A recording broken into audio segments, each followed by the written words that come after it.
I'm just going to try and hold this pose.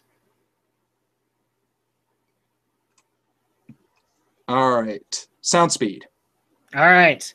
Welcome, everybody, to this wonderful Halloween edition of Geek News, Reviews, and Opinions.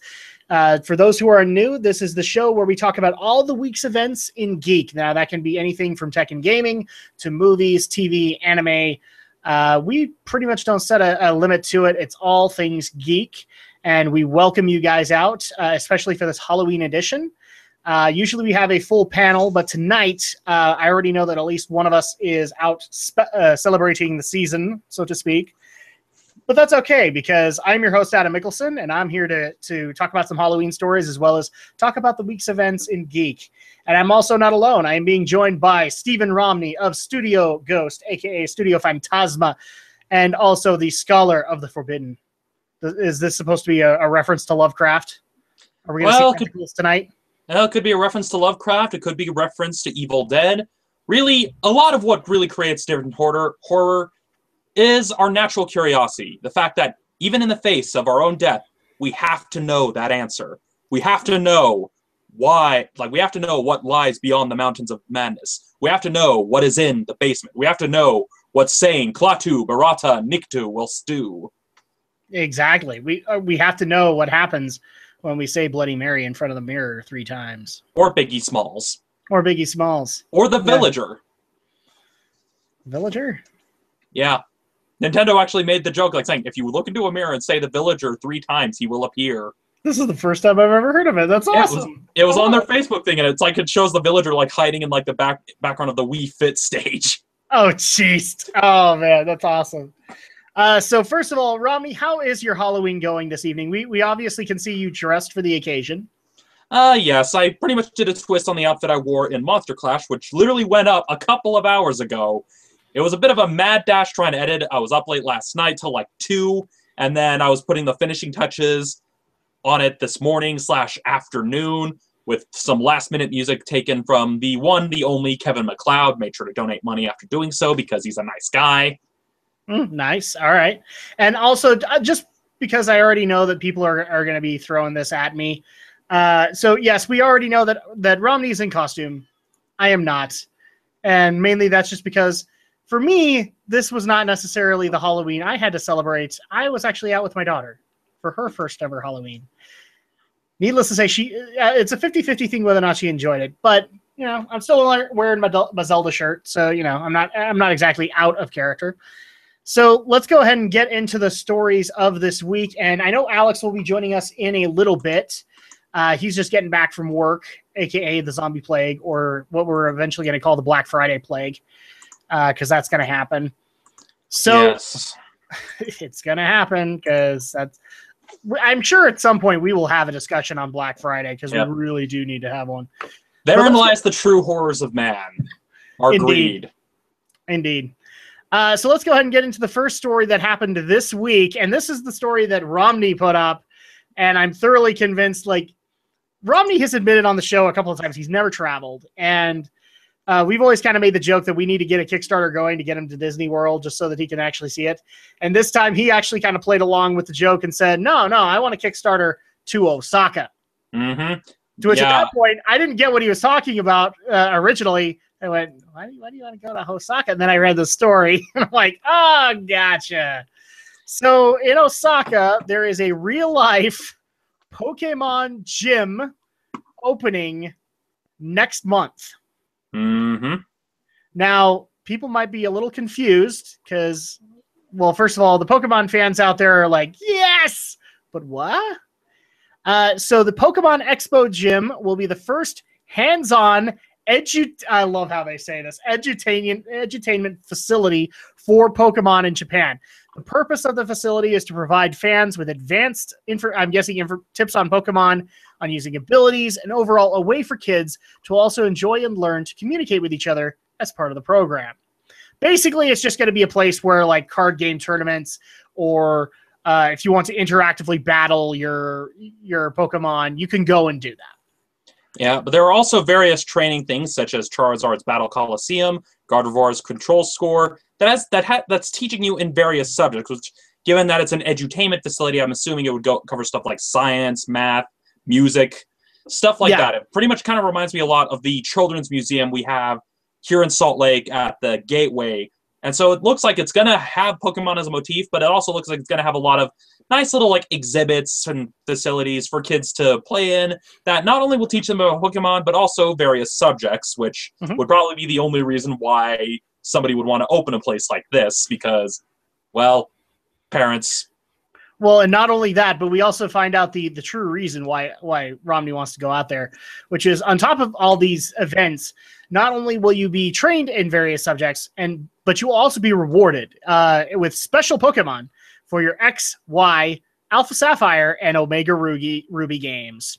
So I can already tell you that would be a big motivator for both Romney and probably even Alex, maybe even Aldo, to go all the way out to Osaka just to get that rare Pokemon that you can only have this shade of if you've actually been to the gym. Yeah, problem is that we'd all stick out like sore thumbs. They'd probably be like, why are these 3 Gaijin standing in this children's museum? Why are these Gaijin here? Dude, you opened up a Pokemon gym, Japan, you're going to have a lot of Gaijin. Yeah. Right? You're going to have a lot of tourism there just because. And especially like if Pokemon Go actually interacts with this area, oh yeah, it's going to go higher than that. Yep. Speaking of apps, there's actually an app that will also be available for people who go to this facility called the Pokemon Expo Gym Members Card. Like the Pokemon Expo app is it's called, the Pokemon Expo Gym Gear app. I was reading it wrong. And it basically shows the stats and your ranking at the gym, much like if you were to go to an actual Pokemon gym. So it's pretty much a case that, like in addition to going and like getting stuff, you also, given that Nintendo's starting to go into the mobile market, it's like, hey, there's also an app that goes with this museum to help promote the various facilities and stats, which I'm assuming you could probably, that will have some sort of feed into Pokemon in some capacity, or it would even be similar to how you can challenge gym leaders in the Pokemon card game across the US. It'll probably have something similar where if you have certain badges that you find in the app, it might have some sort of standing. Who knows? The other thing, too, is that I wouldn't be surprised if, because we were talking about how there's actually going to be stats and ranking at the gym. That would actually allow for people to be like counselors, so to speak. They'd be like gym leaders. They'd be able to help you figure out all this stuff. It's basically a great way to get the shy kid who doesn't really know a whole lot about Pokemon to talk to somebody, and then at that point start learning from there. So that's actually a really good idea. I actually have a feeling this app will have like an employee standing too. For those people who have the prestige and have that knowledge. Yeah, so, and this actually does filter into another story. We'll get to that in a second because that's going to be our Nintendo talk this week. But it looks like the Pokemon Expo Gym will be open on November 19th, 2015 in Osaka. So at that point, I'm just double checking to see if that's a Saturday. Is that a Saturday? No, it's not, but I have a feeling the following Saturday, all 3 of my panelists are going to be gone because they're all going to be traveling to Osaka. Yeah, I wish. I mean, given how expensive it is, I mean, just to travel a couple of states, not like across seas. Yeah. It's going to get pretty crazy. Yeah, you're basically paying to be fondled by the TSA, and then you have to be bent over the table even more just to get there and just... Yeah, that's why I haven't traveled, because it's expensive, people. It really is, and it's also a pain in the butt. Speaking as a person who's traveled in like the last year or so. So with that, obviously we can tell Romney is excited. I'm kind of indifferent to it because like I'm not the biggest of Pokemon fans on the panel. Nothing against Pokemon. I enjoy it, but do I actually want to pay the extra money to go out to this gym? Probably not. Yeah, I'm kind of in the same boat. I more or less made the joke because Aldo...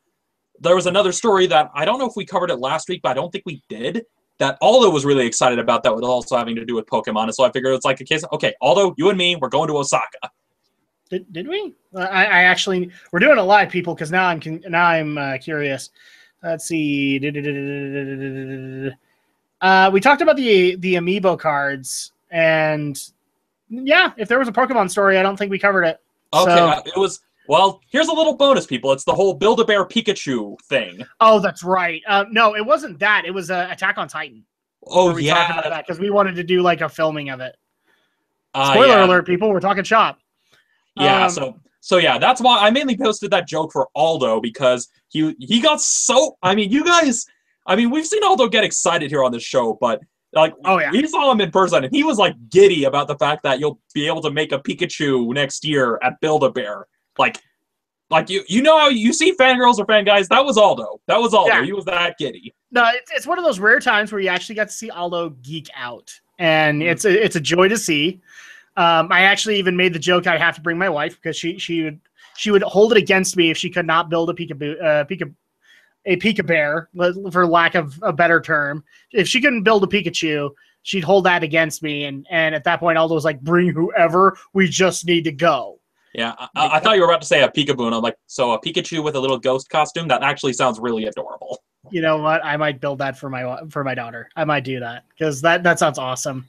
Like, especially if you could put like a little Mario Boo kind of face on it.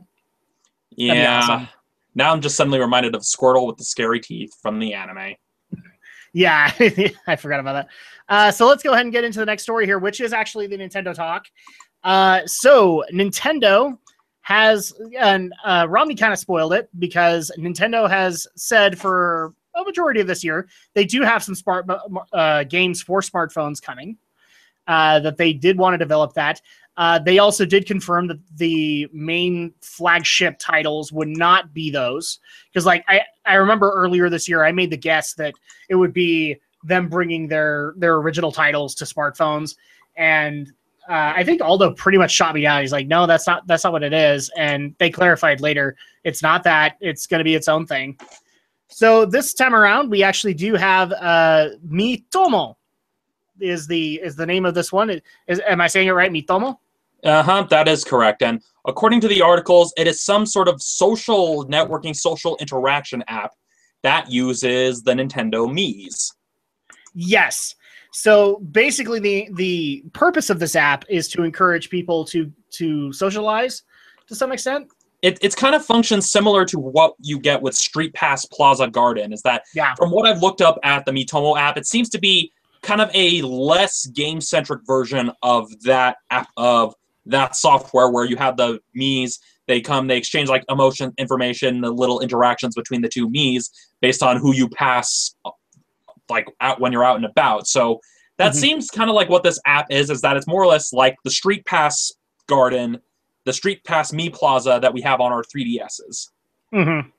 And so in a lot of cases, I also find it interesting, if you go later into this article, somebody actually put up a related story. Nintendo releases first mobile game. Shares promptly fall. Really? I don't think so, guys. I think this is just an announcement that they had. Well, looking at the data, it's not that hard. I wouldn't scoff at that. I mean, they partnered with Dena, and then shares of Dena fell Thursday. And then with Nintendo unveiling it, like Nintendo shares are still up at about 50% in the Tokyo Stock Exchange. But here's the thing to keep in mind about the stock market, people. I mean, a lot of people might think, oh, a company doing well. A lot of how those markets work is based on speculation. And so if a company makes a decision that a lot of investors get worried about, that's what's going to cause shares to fall, because then a bunch of investors are going to start selling, which means like, oh, this company is selling. Something's going wrong. And so that's really what the stock market is about. It's about speculation. That's something a lot of people kind of, I mean, I even misunderstood it, but that's why you often hear investors talking about things like futures, like coffee futures, oil futures, is because they're speculating about where the industry is going to go. And thus it causes a bit of a feedback loop, leading to what is often referred to, I believe it was called Black Thursday, which was when the stock market crashed and caused the Great Depression. Debatably, that's an apocryphal thing. Do not quote me on that.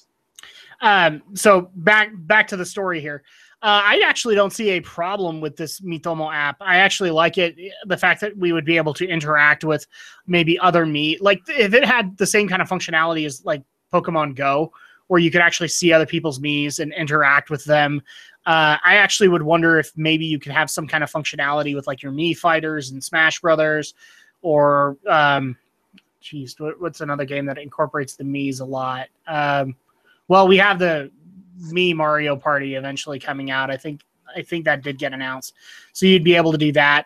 I actually think this would be a great first step for them into mobile phones. They don't necessarily, like, a lot of people would want them to go dig a Zelda title out and pump that out to smartphones.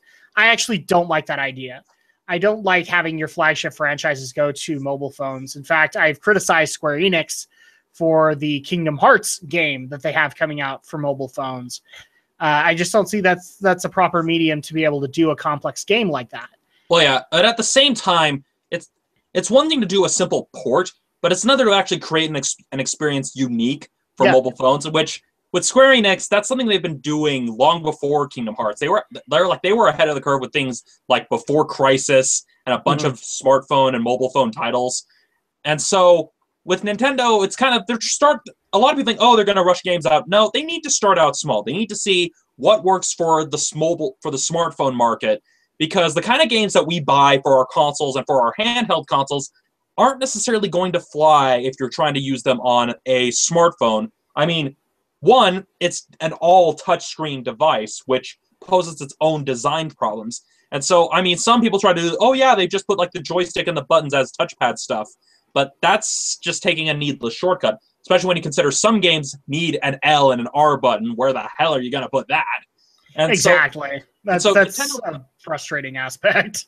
Yeah, so Nintendo needs to kind of start out small, gauge the waters a little bit, figure out what works best for the mobile market that's actually going to turn into a profit. I mean, if you think about it, if Kim Kardashian is able to release a game and actually make money off of it in the smartphone market, then Nintendo's going to try to figure out, okay, what did she do right and how can we do better? It's kind of... And that's the other part of this, is that this is Nintendo's doing their homework, essentially, with Miitomo. That's what they're doing here.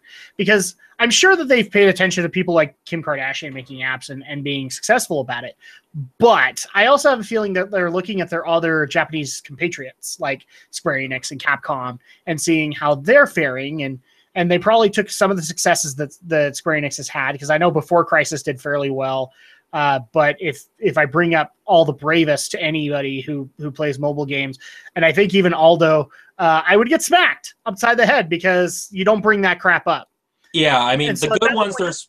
Nintendo doesn't know where they want to go with this market, so this actually makes sense for them as an experimental leap. Mm-hmm. Yeah, because if you even look at some of the titles Square Enix has done, I mean, yeah, there's Before Crisis, but then there was also stuff like Kingdom Hearts Kai that was done. It was technically a browser game, but they also had like kind of mobile phone variants.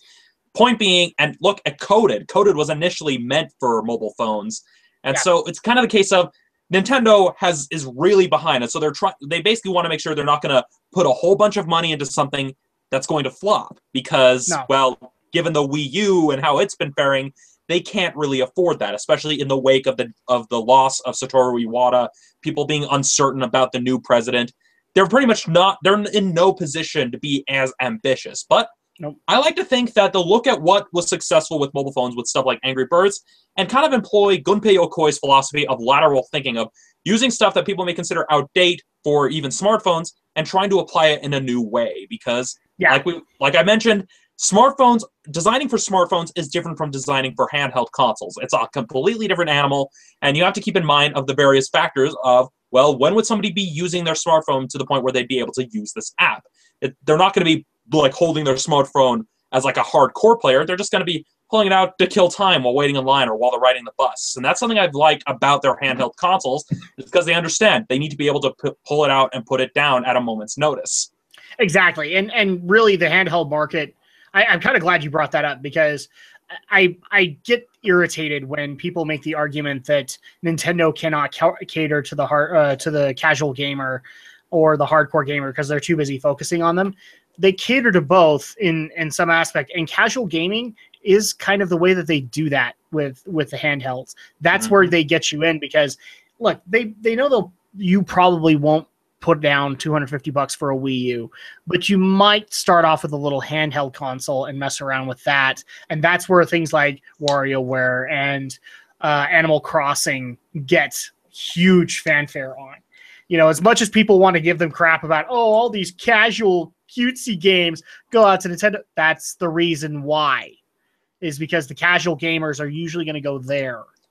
And then at that point, if they want to go further, they can go into the Wii U and try out some of the other franchises. Yeah. But and plus, overall, this is actually a good move on Nintendo's part.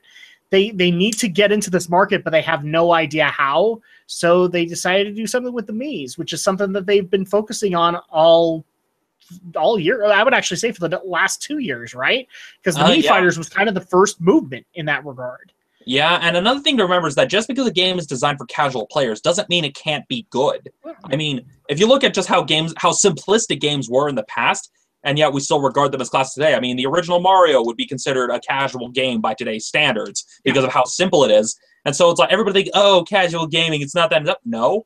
I mean, if you I mean, I hate to use this example, but if you look at how the puzzles in Candy Crush are designed, there is thought put into them. I mean, when you look at the designs for Angry Birds, there's thought put into how you have to destroy it. And so it's like, oh, just because it's not for I hate to be the guy to burst your bubble, guys. I don't know how many times I've actually had to have this argument with people where there is no fundamental game design in things like Bejeweled or Angry Birds. Yes, there is.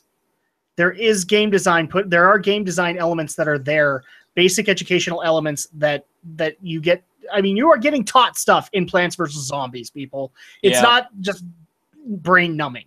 Yeah, there is game or game level building in there. Yeah, especially when people are like, oh, they don't make games for the hardcore. Well, guess what game is the most common game on most mobile phones, even before smartphones? Tetris! Indeed. And I dare any of you watching to say, or any of you listening, watching, or however you're hearing this. Tetris sold the Game Boy. That's all you need to know. Yeah. And so Tetris, there's a reason that Tetris was advertised. Sorry, I didn't mean to interrupt. But there's a reason that Tetris, like, we as kids gave it such crap that the one title that you got with the Game Boy was Tetris when they had Super Mario Land out. It was like, dude, why not just put a Mario game there? You did that with the original NES. That's why. Because the Game Boy was not built for kids. It was mainly built for gamers on the go, specifically businessmen. I don't know how many people, like, okay, my dad, I confess this. My dad had to do a lot of traveling. And originally, hi Alex, we'll get to you in a second. By the way, go pick a horror-based icon. And it has to be a woman because that's your thing. Anyway, but I love it. Romney's giggling because I'm off on a tear. I have no problem admitting this. My dad actually had to go to the East Coast a lot. He worked for a computer hardware company. He specifically made specific chips for PCs, and he had to go out and advertise that stuff. And the Christmas that we got a Game Boy, we were a little shocked because our family got two, actually. One for the kids and one for Dad. Like, why did you do that? Because he wanted to have something to do on the plane. Yeah, that's why Gunpei Yokoi... And he wasn't the only one! Yeah, that's why Gunpei Yokoi designed the Game Boy in the first place, was because he saw a Japanese businessman just playing around with his calculator while riding the train. He's just like, well, obviously people want to have something to do while commuting, so the Game Boy. And so what I was going to say, I dare any of the people watching or listening to this podcast to say that Tetris has no gaming depth, because, well, you are owed one smack upside the head. Because, I mean, another thing is, like, Tetris has been on the ISS. That's another thing to remember, is that an astronaut from the Soviet Union snuck a Game Boy with a copy of Tetris all the way up to space.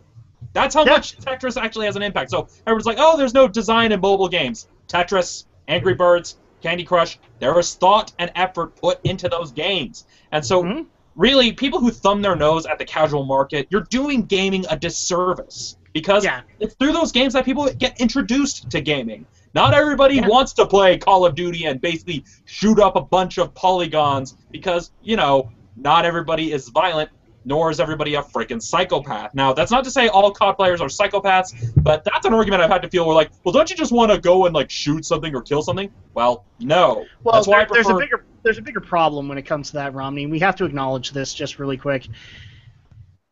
I'm going to get such flack for saying this, but really? You want to pay $60 to $65 for a 2-hour campaign? Yeah, this is why I play Metal Gear, people, because you can accomplish your goals without killing people, and it's more of a challenge. Alex, go ahead and say it. It's all about the multiplayer. It's all about the multiplayer. Bullcrap on the multiplayer! Nobody wants to play the multiplayer with the 12-year-olds!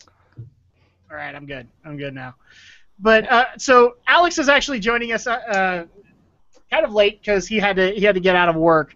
First of all, how are you doing, Alex? How are you enjoying your Halloween? And what do you think about a Pokemon gym officially existing now? Wow, I want to go to this Pokemon gym, and I want to win a gym badge. I called it! I called it! 3 of the panelists on this podcast want to go to this gym. I'm going to get dragged there just because. Yes, you are. And that is also why I picked a Pokemon for my icon tonight. I picked Gothorita tonight because it's Halloween, and... Gothorita? Yes, it is Pokemon from, as of Gen, I want to say 5. Yeah, Pokemon X and Y. Yeah, I thought that was even as early as Black and White. Not X and Y. You're right, Black and White. Yeah. That's Gen 5, yeah. So, now back to the story at hand here, because it's connected. So, I actually want to get your thoughts on this, Alex. What are your thoughts on Miitomo, the first ever smartphone game from Nintendo? And the fact that, actually, in a lot of cases, some people are just giving crap over the fact Nintendo is just not doing what they probably should have been doing. And we then just spilled off into a rant about Angry Birds and the fact that it is... And here's the thing, guys. Angry Birds is legitimate game design, all right? As much as I hate to... Like, I'm not the biggest Angry Birds fan, all right? I'm not. But I've played it, and I can tell you there's level design. I can tell you there's basic game design in it. And I know that hurts you, and it hurts me too, but it has to be said. Okay, I will give Rovio that credit. I will give... Well, I don't have any problems with PopCap because I'm thoroughly addicted to their games, aside from Garden Warfare. But, yeah, that's the thing that we have to get into, is that they do actually have some game elements to them. So will Miitomo. And I have a feeling that as soon as they kind of figure out what they're trying to do with Miitomo, the next game that we're going to have is going to be something a little bit more Nintendo-y, up our alley. I actually wouldn't be surprised if something Animal Crossing wasn't coming down the pipeline for cell phone users. Because that sounds to me like a perfect little app to be able to put on your iPhone or your Galaxy. And I just made everybody quiet because I brought up Animal Crossing. I'm sorry. No, it's more because it's like you were initially asking Alex a question, and I think you kind of forgot you were asking Alex. Yes. I actually was trying to branch it in there, and then I couldn't do it. I just couldn't find a way. But we just wanted to make sure you weren't going to suddenly move on to the next story without letting Alex finish. So Alex, go ahead. What do you think about? Thoughts on Miitomo, Alex? Oh, I haven't had a chance to really look too deep into Miitomo yet. I'm gonna need to start doing that real soon. Yeah. Business-wise, of course, makes perfect sense. Nintendo's branching into mobile. Obviously, this has been a long time coming. We've seen the headlines that Nintendo's beginning to look into the mobile. So, I'm not a huge mobile player, at least yet. I mean, I still have a dumb phone. Phone. Get it? But I feel like if anyone could make mobile games enjoyable, and if anyone could probably get me hooked onto mobile games at some point, I feel like it will be Nintendo. Nintendo can always be creative with their properties. Well, you're also one of those few people that has actually said when Pokemon Go comes out, it actually might motivate you to get a smartphone if it's that good. Yeah, so. I probably will even spring for the Pokemon Go. Yeah. But I'm looking forward to seeing where Nintendo goes from here. I want to see where the future now lies with them entering the mobile market. Yeah, I'm excited to see what they'll do with it. I actually think things like Miitomo are perfect for smartphone markets because, well, they encourage interaction. In fact, one of the things that actually came to me while you were talking, Alex, was how many people here remember Nintendo Land and how much crap that got for being a Wii U launch title? And yet, when I kind of look at the idea, Nintendo Land would be an interesting beast on smartphones. That actually might have been worth it on smartphones. Just to go to a Mario stretch of amusement park and mess around. Of course, they probably would have to break it up a little bit. Instead of having it be the whole Nintendo Land thing, it would probably just be the mini games inside Nintendo Land as individual apps. And then to use the example they use in Street Pass Me Plaza, the whole idea of, oh, well, if you buy all these apps in a bundle, you get a discount. Mm-hmm. Or maybe like another thing that you could do is, what is it that people can do on the new Me Plaza? You could actually create your own parades and have other Miis involved in that. It'd be interesting to actually have your smartphone start up that little parade, and then all of a sudden somebody's having a hard day and they notice, oh, they're marching in a parade. They didn't want to do that, but that's great. You know, that'd be fun. That sounds kind of depressing. It kind of does, but I'd almost want to say that it picked up your day. Well, to me, it just makes me think of like the whole, oh, this is what happens in the official House of Mouse. You must march in the parade. So, yeah, I like this idea. I really do. I think Mii's is kind of the perfect way to go into and experiment in the mobile phone market. Maybe even figure out which developers should be specifically working in it. So I'm going to personally give a good luck to Nintendo here. I think this is probably the best way to do it, especially given the circumstances that Romney actually mentioned. They've got a new president that's trying to figure out how to do things like his predecessor, and so this might be a great way to do that. Well, yeah, especially considering the kind of losses they've been suffering with the Wii U. They're not in a position to start like funneling everything into mobile to the degree that companies like Square Enix and Capcom have been able to. Well, it's almost like we've come up a couple times with the way that they could fix this, and that is third parties! Yeah. Well, who knows? Maybe that will change with less proprietary hardware and stuff like that, but, well, that's a whole separate discussion for a whole separate episode. It really is. That's a discussion topic right there. But let's go ahead and move on to the next story here, and that is... So I had to do this just because I didn't even realize that there was a official trailer for it, but I decided to go with something both cute and scary for the Halloween evening, and there is a little bit of a trailer here. I don't know if you guys were actually able to get to it in your spare time, but the Scott Cawthon has uploaded a teaser for the new FNAF World game, and man, it looks stupid cutesy. But it also looks kind of freaky. Yeah, I saw this earlier today, and I was looking at the comments, and the comments have just been hilarious reactions. You have one half saying, oh, this is awful, it's not like a horror game at all. Yeah. But then you have the other half wearing the tinfoil hat saying, we're not going to fall for it this time, Scott. We know you're planning something. We know you're hiding something. We know this is a trap. We're not going to fall for it. Yeah, I love that whole thing. Because one of the other things I've kind of... Alex and me have kind of talked about this, but we found out that I think it was on it was Game Theory Live, their new channel, where they actually had the FNAF theorists on there. We actually found out that two of them are actually in contact with Scott. Yeah, and apparently those people are getting spammed too. It's like, dude, you must know. They've got something going on. Scott told you. No, he wouldn't. But it does make you wonder, doesn't it? Yeah. It's Scott freaking Cawthon, man. That's how he operates. It's one of those things where in the last year or so, you have to hand it to this developer, who, after getting told that his beavers looked, I know I went the wrong direction, but yeah, his Christian-oriented game, there was like, wow, these things look like haunted animatronics, and he went, haunted animatronics, huh? And so he did that.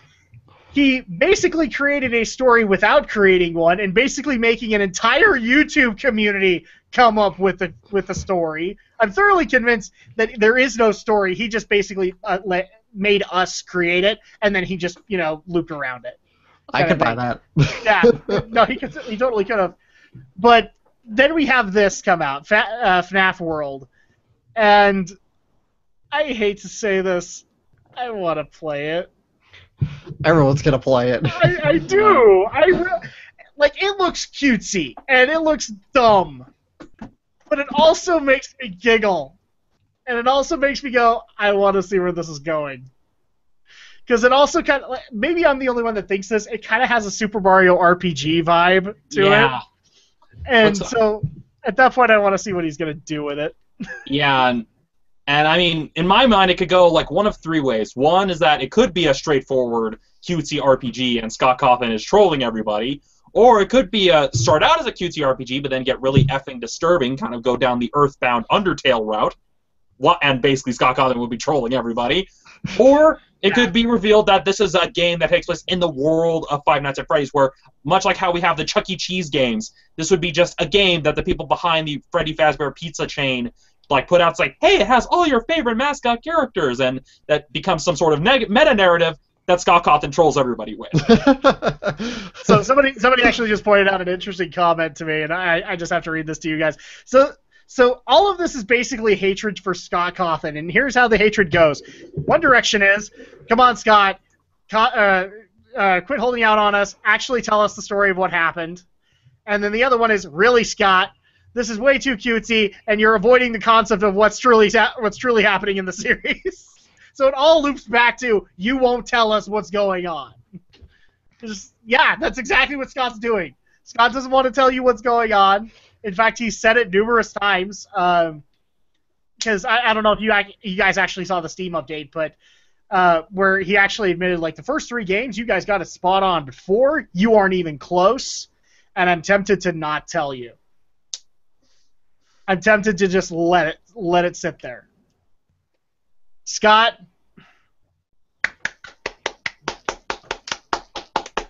my applause to you, my friend. You've done well. And you've done well enough to a point where I've been interested in your horror games, and I might actually do an LP of your cutesy RPG. Yeah, I'm just happy with just how everybody's just like on edge, or just like, is this what we think it is, or are we gonna have to actually brace ourselves? Yeah, exactly. Like I'm thoroughly convinced now. Every Scott Cawthon fan, including me, is wearing a giant tinfoil hat because we just don't know what to expect. We'll see. Well, I guess we'll find out next year. And by next year, I mean tomorrow. Yeah, exactly. He's gonna that's the Halloween update. Is he's just gonna release FNAF World. Speaking of which, so yeah, we also did have the Halloween update for FNAF 4. I have not been able to see if people have been able to get into it. Oh yeah, there's already stuff up there. From what I've seen, there's completely blind mode where you literally can't see anything. Oh man! Oh. So basically, if you get jump scared, you're not even aware you got jump scared. Oh, it turns on. Your vision comes back for the jump scares, but you have to try and find your way to the doors by pure luck. Okay, so you have blind mode. And I also know that they brought in Nightmare Balloon Boy. They brought in Nightmare Puppet. I haven't seen the Nightmare Puppet, but I know Nightmare Balloon Boy. I know Nightmare Puppet's in there, you're right, but I don't know what it is. But Nightmare Balloon Boy is basically fun with Nightmare Balloon Boy, so it's the fun with Plush Trap, only for Balloon Boy. And then also the other one was Nightmare Mangle, and we're boring the crap out of Romney because he doesn't play these games. That just makes me think of the stuff I saw in the teaser, where it just shows Mangle with the whole paddle ball thing, where it's like, oh, I love that moment though. At the end it's like Freddy, Chica, and it lists all these like various variants, and then just like. Well, but in a lot of cases, like let's just, I'm gonna actually get into analysis mode here, and Romney can join me, but. After having that huge list go by, that that was what everybody was doing, is what Mangle did. It was like ding, ding, ding, ding, ding, ding. Bravo, Scott. Bravo, Scott. I just had to bring this up. So, I don't even think he's set a date for FNAF World, has he? Just next year. Just next year, and by next year again, we mean tomorrow. Yeah, we mean tomorrow or next week at the latest. Yeah, that's usually how it goes. Yeah, just watch when that's what happens with the FNAF movie that Warner Brothers. I think it's Warner Brothers has on the horizon, where it's like, oh yeah, it'll come out a couple of years. Comes out next year. And I also love. So I'm looking at some of the comments here. I love this one. Next in the series, FNAF World 2, Freddy's Island, FNAF 64, FNAF Sunshine, new FNAF, FNAF Galaxy 2, etc. Yeah, that's pretty much how this is gonna go. FNAF Adventure 2 Battle. Exactly. That's the way it should go. Well, no, that would be the edgier. They'll have to take like the Nightmare ones and have them create their own franchise because they have to look edgier. Which that would just be called Foxy the Pirate. That would be the like generic spin-off. Put guns and rock music and vehicles you'll never use everywhere. Make it so they have to find 5 keys through every single level, and then put in Amo Chow in there, even though you're not really doing anything, and just have like 3 sets of objectives you can follow, but then if you double cross at the very last level, and I'm not sure where to take this joke. Well, and the other thing too, and I've seen dozens of people also make this joke about FNAF World, is that Scott Cawthon found. So I'm guessing both of you follow Markiplier, right? Yeah. And he occasionally has gone into FNAF fan games, and one of which was, and I apologize for the not safe for work kind of concept, but really the name is that. So if you want to bleep me, you can bleep me, and that is Five Nights at Fuckboys. Bleep. Yeah, thank you. Put in the Rooster Crow. I don't care. And I swear, and I agree with this guy. Scott found that and said, I can make that, except I can make it cuter. And that's how FNAF World came into be, because that's what it is. It's FNAF as a JRPG. Yeah, as a cutesy JRPG, so he's probably saw that and also saw the DeviantArt community and the Tumblr community. It's like, oh, people think these characters are cutesy and keep shipping them. Okay. Hey, at least he didn't go down the other route of the DeviantArt community, which was constantly trying to, pose them. Yeah. At least he didn't go down that route. Scott has enough nightmares about Bonnie. I don't think he needs any more. Oh man, we didn't even need to go there, but it works. He had enough horrible nightmares about Bonnie.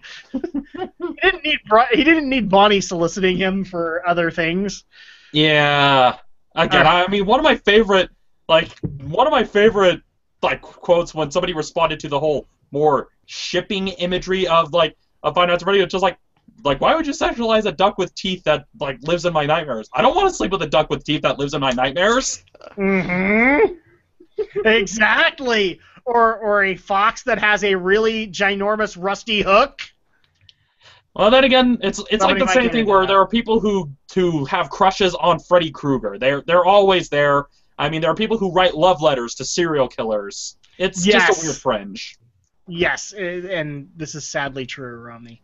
Yeah, so let's go ahead and get off this story, because there's not a whole lot to go there. Bravo, Scott, but at the same time, we're going down a really dark direction, and I really don't want to Let's get off this story before we give people more reasons to get off. Yes.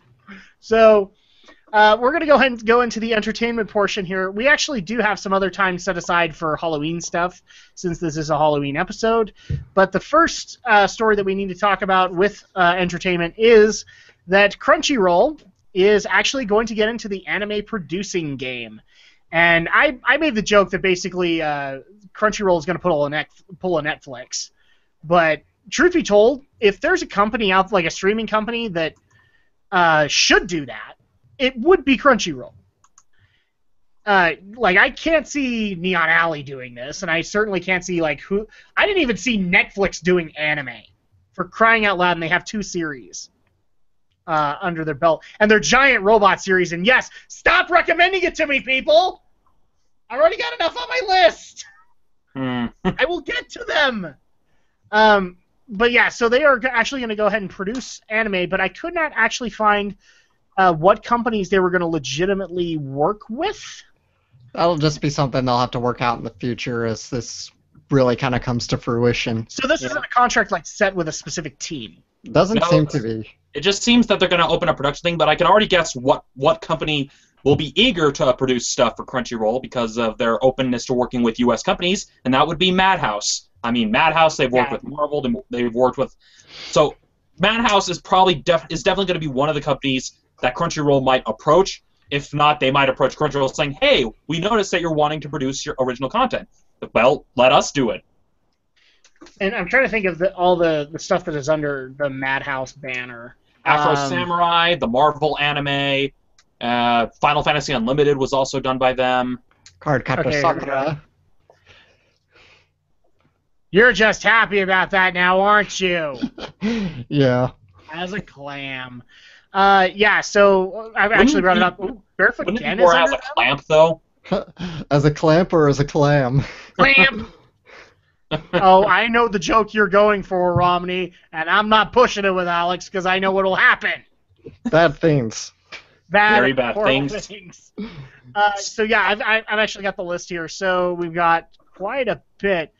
Barefoot Gen is theirs, believe it or not. Bomberman is theirs. That'd be interesting. Yeah. but you have to set it in the emo Xbox world. No, I think even Konami's realized, yeah, that didn't work, so they don't even regard that game. Konami doesn't care at this point. Come on, silly Romney. They're gonna make everything into pachinko machines. Yeah, but point being is that shortly after Bomberman Zero, they released like smaller Bomberman titles styled after the older Bomberman. So they did. Especially if they were going to make pachinko machines, they modeled it after the classic Bomberman, not Bomberman Zero. Yeah. Wow, they've got actually quite a bit on theirs. One of which is Final Fantasy Legend of the Crystals, and I want to see a redoing of that because the girl with the glowing butt needs to happen again. Well, yeah, so Madhouse would probably be one of the studios. TMS has done work for the U.S. Like they've done stuff for Batman the Animated Series. Yeah, they have lots of stuff that I've never even heard of. They had a Wing Commander adaptation. They had there was Supernatural the animation. They did that too. That was. But point being. Like, we're probably not going to be seeing any of the stuff they've done specifically, but if any studio is going to try to produce stuff for Crunchyroll, which is catering not only to, like, mainly to a worldwide market, Madhouse would probably be one of the studios they want to approach because they have a track record of working with American companies. I mean, again, there's the Marvel anime. They were the ones that produced all of those, and so it shows that, hey, they're open to working with Western companies. Yeah. And so I wouldn't be surprised if Madhouse were to suddenly announce saying, hey, we're doing a show that's going to be on Crunchyroll exclusively. But are they going to limit it to just working with Madhouse? Because it actually would be an interesting concept to hear about Crunchyroll teaming up with, say, I don't know, Studio Bones or... I think Production IG would be another strong candidate because Production IG has, like Madhouse, they have a history of U.S. collaboration. They have an office here in the United States. They have one in Canada now.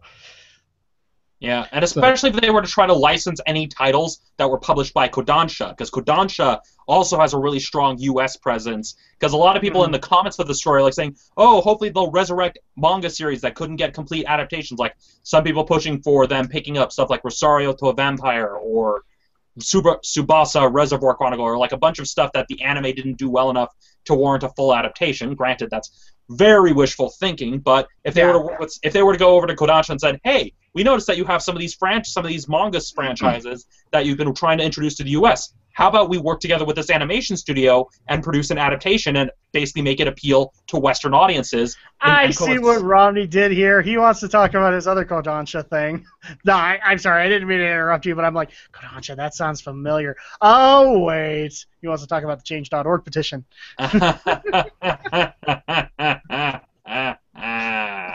No, nothing against that. But yeah, point being, like, Kodansha, since they have a strong U.S. presence, they'd probably be like, hey, yeah, we'll work with Crunchyroll and produce these shows, especially since we're bringing these manga to the U.S. I mean, what better advertising could they have? Yeah, I actually just like the idea of not necessarily limiting yourself to a specific studio. I mean, I would love to see, like, if... for the sake of argument, Studio B or this new anime studio that is full of people from a previous company come up and say, well, we have this idea. We would love to be able to bring it to you and maybe have it as a Crunchyroll exclusive.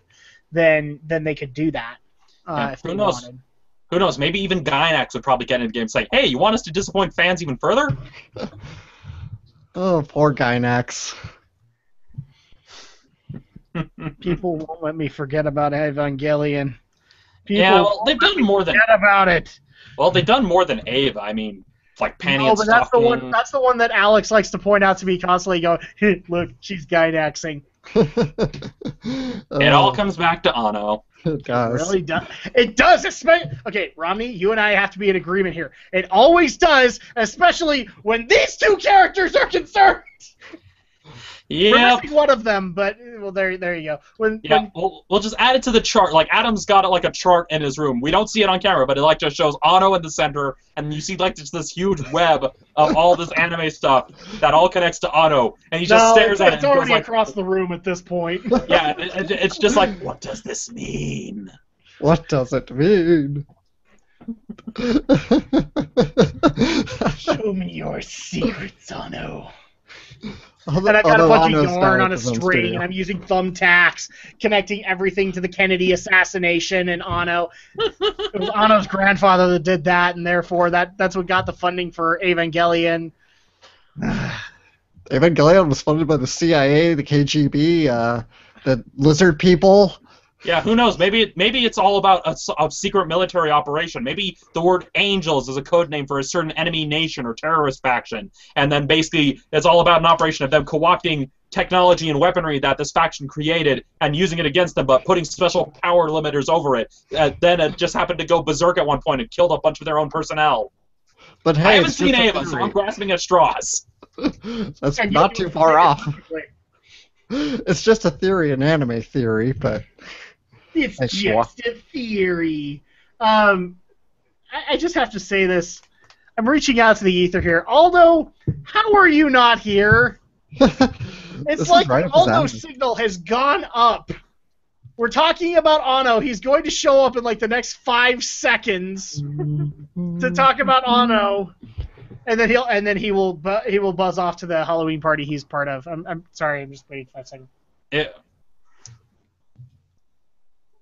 Okay, no Aldo. So I guess he'll watch this later. Well, you got to keep in mind, where there's alcohol concerned, there's a bit of a delay in the signal getting to him. So by the time he'll see the signal, the show will probably already be over, and then he'll come to the hangout, and then he's just like, "Where is everybody?" He's like, "I heard the signal. I heard we were talking about Attack on Titan and Anno." Yeah, point being, given how animation studios are also just trying to make ends meet, this is probably a case of, hey, we'll bring this to Western audiences. There's an untapped market here that we can probably exploit. Let's just hope we don't end up with animation like we see in Dragon Ball Super. Yeah.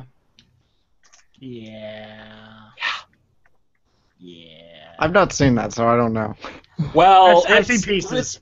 It's pretty bad. I mean, it's like, if you want to see the most rushed, amateurish animation, look up Dragon Ball Super Episode 5. Okay. You don't even need to see the whole episode. Just look up this fight with Beerus, and you'll see just how bad it personifies the problems with the anime industry. Yeah. Moving on. There really isn't much to add to this. I mean, we all have teams we would love to see work for Crunchyroll. I like this idea because I also love that Netflix does this. I love the fact that Amazon Instant Video has done this, and have had independent projects that maybe what's the word I'm looking for? The major broadcasters wouldn't have necessarily agreed to doing, like NBC or CBS, but they're successful on streaming formats. I mean, for crying out loud, one of the things that we're actually going to be talking about later is concerning Netflix. Mm-hmm. And I never thought I'd see that, but it's perfect for it. Mm-hmm. So let's go ahead and move on to the next story here, which I also thought was strangely appropriate. In fact, I would love an anime based on this. So Don Bluth. If people actually know who Don Bluth is, leave a comment below. Yes, please. Restore our faith in humanity, please. Yes, because Don Bluth is one of those animators that it makes me feel sad when people quote current-day animators and they don't go to things like Don Bluth, who previously worked for Disney and then made a career out of doing his own movies and his own animation style. In fact, he went into the world of gaming, believe it or not. That was back in the day when gaming wasn't being considered an art form, and he did it. Twice. So, actually, 3 times. Twice. Well, like 3 times, actually. Dragon Lair, Space Ace. What else did he do? Dragon's Lair 2. Oh, that's right. I forgot about that. Yeah, the time warp. So one of the things that he actually did in the realm of gaming was he created a cinematic. What's the actual term for it? A cinematic adventure game for the arcades called Dragon's Lair, where you played as a character called Dirk the Daring, and it was basically you were watching a movie with with the earliest form of QuickTime events. So a lot of people want to give fault to what game today that does a lot of QuickTime events? Throw a rock. God of War. God of War does it. Resident Evil. Yeah, it's like God of War, Resident Evil. Yeah, but basically, throw a rock. Dirk the Daring did it first, guys. Or he was one of the first people to do it. So now, Don Bluth is actually going to Kickstarter. This is already a good start to the story, right? Because we've had both good and bad things to say about Kickstarter. But he wants to actually fund Dragon's Lair, the movie. So he basically wants to take this interactive adventure and create a film off of it. And Don Bluth has not had a project in quite a while, has he? No, actually, he's been pretty dormant. I mean, he was mainly working as a director for a theater company, and that's pretty much all he's been doing. I mean, I'm trying to think, what was the last film he directed? I think Titan AE. Yeah, Titan AE. Yeah, that might have been it. Like 99, 2000, something like that. Yeah, I remember it's because the reason I went to see it as a kid was because they were giving away X-Men trading cards. Yeah, and I'm actually one of those few people that likes Titan AE a little bit. Also, Anastasia was probably the other most recent Don Bluth adaptation. Yeah, that was like Anastasia and Thumbelina were basically him throwing in the towel saying, fine, they want Disney, I'll give them Disney. Yeah. So at that point, Don Bluth has started up a viral campaign and he's also got producer Gary Goldman with him that are going directly to the fans who have bombarded them for decades with the suggestion to make a feature film using the characters and mythology in the groundbreaking, award-winning video game from the 1980s. Yeah, I kind of would disagree the notion of them being bombarded because Don Bluth has gone on record as wanting to say that he's basically gone on record saying that he's been wanting to do a Dragon's Lair movie for quite some time, and that even before going to Kickstarter, he was trying to get funding, but that was around the time when 3D animation was starting to become popular, and so nobody was willing to invest in Don Bluth, especially considering that Thumbelina and Anastasia just didn't do, and Titan AE, none of them did that well at the box office. No, they didn't. And it's not just Dragon's Lair. I mean, he's also gone on record saying he wanted to do Space Ace, for crying out loud. So, I mean, this is entirely something that he's wanted to do. So it's not just that the fans wore him down. This is something that has been on his mind. Mm-hmm.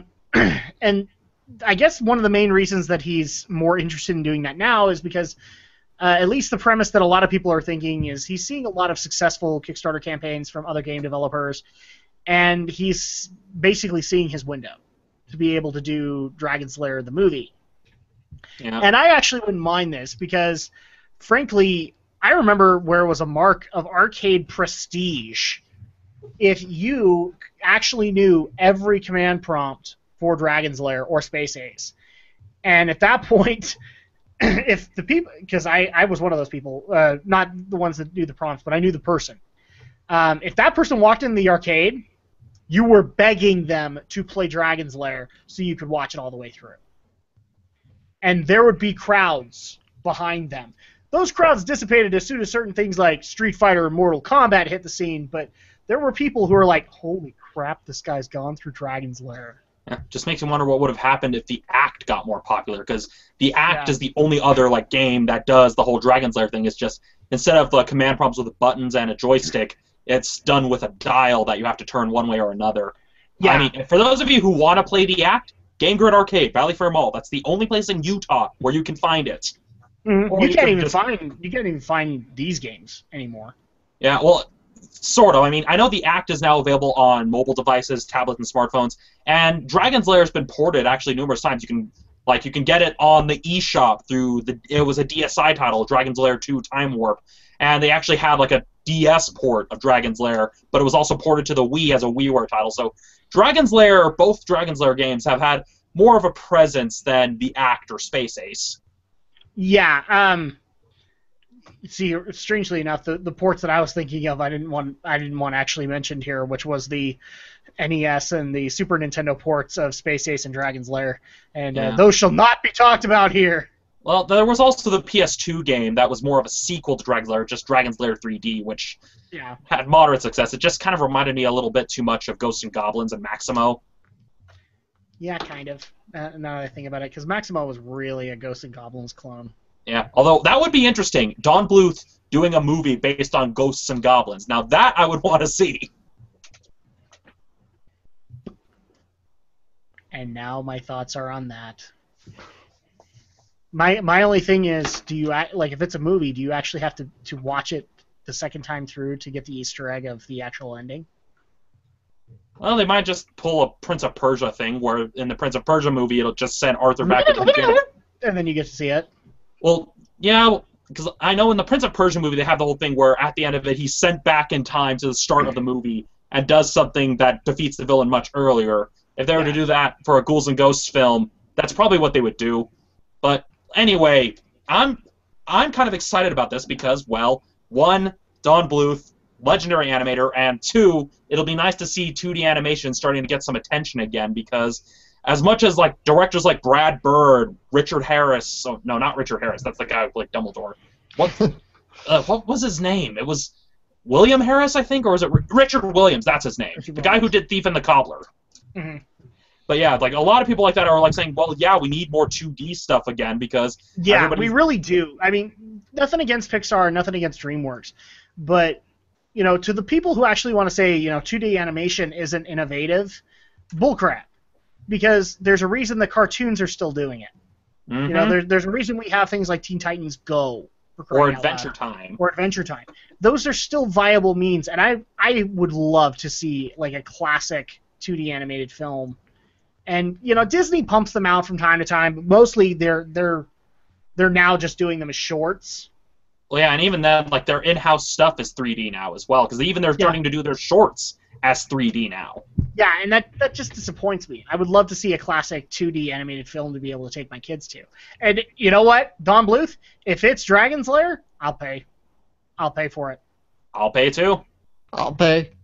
I will definitely go with Dirk the Daring. Aldo, we are now calling out the Aldo signal once again to see if he will pay for it. I would also like to see Space Ace done, just to see what they do with it. Because I don't remember if Space Ace had a ton of story to it, but it still looked engaging enough in the arcades. Yeah, and it's kind of one of those cases where it'll just, I mean, if they do it as kind of like a parody of stuff like Star Wars and Flash Gordon, which that's technically what it's, not Star Wars, but Flash Gordon is what Space Ace is supposed to be parodying. Well, yeah, but Star Wars itself was inspired by Flash Gordon, so it does. Mm-hmm. I mean, especially when you have films like The Force Awakens coming out. I mean, Mel Brooks has said, "Oh yeah, I'll make another Spaceballs that satirizes it." Like, hey, something like Space Ace, if you do it as a lighthearted parody of films like that, it would work. Although I'm not sure if Don Bluth would be up to voicing the villain again. I don't know. Yeah, maybe let's get Jim Cummings, because, well, Jim Cummings. Jim Cummings, yeah.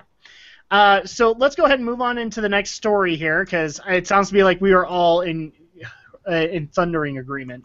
The Dragon's Lair needs to happen. In fact, we are all going to go to the Kickstarter campaign right now. Yep. To go fund that, including you, Mr. Ukulele. You did it once. I've done it many times, in fact. Okay, all right, good. Then I don't need to lecture you on this. So the next story here is kind of two-pronged, because not only did I find, or Romney found the additional footage, or the additional story here, where we actually now have a full cast for the Power Rangers film, but we also got some interesting news from Netflix on Power Rangers. So first of all, we have our Yellow Ranger, and I'm actually trying to bring up the image right now of her, just so that I can bring it up. Yeah, let's just do this, and this should work. And it is Becky Gomez who is going to be playing. Our new Yellow Ranger. So here is a pic of her, and she looks okay. She looks fine. Yeah, oddly enough, though, apparently a lot of people on social media have been kind of decrying that casting choice, although I'm not exactly sure why, because apparently she is established as a musician going by the stage name Becky G, and some people are kind of saying that she's not a good choice, so... Whatever. I mean, personally, again, they chose unknowns for a reason, so personally it's like, well, I'll just wait until I see a trailer. I'm not going to write her off yet because I'm not that familiar, but just some of the vitriol some people have been spewing. The other thing, too, is they're also not happy with the other announcements that happened with this, which was, we were seeing a lot of the concept story story arcs where it actually was based on the original 5. This time around, however, we've gotten a couple of announcements coming down the pike. First of all, the film has been renamed to Saban's Power Rangers, I guess in honor of Aim Saban, or is Haim Saban actually paying to have that that name? Well, I think part of it is because that's what the official brand is called Saban's Power Rangers. Even back in the 90s, that's what the whole franchise as a whole was called. And so what this reeks to me is that the first part will be called Saban's Power Rangers, but I'm definitely get the feeling that with films going forward, we're going to be getting subtitles here. So maybe, like for this one, we'll probably get some sort of subtitle, either a play off of the words Mighty Morphin or something about Zordon being like the way the titles are arranged, like Saban's Power Rangers. Maybe the first one won't have a subtitle, but going forward, it doesn't really surprise me because it's just making it more adhere to the brand of the rest of the franchise. Because if you look at all the branding for all of the other seasons, even back during the 90s, you'll see it says Saban's Power Rangers. So yeah, I'm definitely thinking that this will probably be one of those franchises that won't have like numbered sequels. They'll just be sequels that have subtitles, which I'm not against. So the other announcement also that came with it was not only is it called Saban's Power Rangers, which I don't necessarily have a problem with it because it's just going to be Power Rangers as far as any advertisement is concerned. The other thing that we also got announced was the official names of the cast.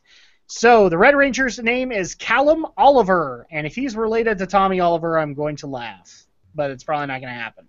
I kind of hope not. I'm guessing that's more of a nod to one of the key people behind the. I think he's like the ADR director or one of the screenwriters, Tony Oliver, who was Tony like one Oliver. Of the. Yeah, so that's probably more of a nod to Tony Oliver, much like how Billy Cranston the last name was given Cranston as a nod to Bryan Cranston, who had voiced some of the monsters and done a lot of voice work for a lot of Saban shows, actually. Yeah, so we have that. We also have the Pink Ranger. Her name is Priya Patel. The Blue Ranger's name is Brian Olsen. We have Oscar Fernandez as the Black Ranger, and we also have Tiana Jones as the Yellow Ranger. And the interesting part is that they actually do say that they are based on the original Rangers, so Tyrannosaurus, Pterodactyl, Triceratops, Mastodon, and Saber-Tooth Tiger. However, another thing that catches my eye in this story is that it is a new team, but they will. I actually read this wrong. I thought it read they will pilot original vehicles, so it sounded to be like new vehicles. No, they will pilot the original vehicles. So this is going to be a retelling of Mighty Morphin Power Rangers, but with a new cast. Which I'm okay with, because let's face it, there's way too much baggage with the original characters. I mean, we talked about how at length that people saying, oh, are they going to introduce Tommy, and some of the various issues back and forth about trying to address some of the issues the characters had during the show's run. And so, given that they're trying to establish this as separate from the main Power Rangers series, I think this is probably the best choice of starting completely fresh instead of trying to tie it to the original to such a degree. I mean, yeah, as much as people may want a Jason David Frank cameo, and I personally hope they don't try to make the Red Ranger related to Tommy. I really, because again, it's like having Shatner in the Star Trek reboot. It would have just put it'll rip the focus away from the characters. And yet he's in movie 3. Yeah. Just saying. Point being, I think it's probably for the best that they go with a new team and make a clean break, because again, a lot of baggage, and if they don't do exact stuff from the massive canon of the Zordon era, they know fans are going to go crazy. So it's just like, you know what? This is separate. This is a different team with different things that work. So no, we're not going to deal with some of the hiccups. And it could even be a way of retconning certain elements of the franchise that people kind of want to forget. Zarbo! The other thing, too, is that's kind of the biggest hamper I have, is I don't have a problem with them redoing the Mighty Morphin era. I have no problem with them redoing the Zords to be more up to speed, although I don't think they'll do that.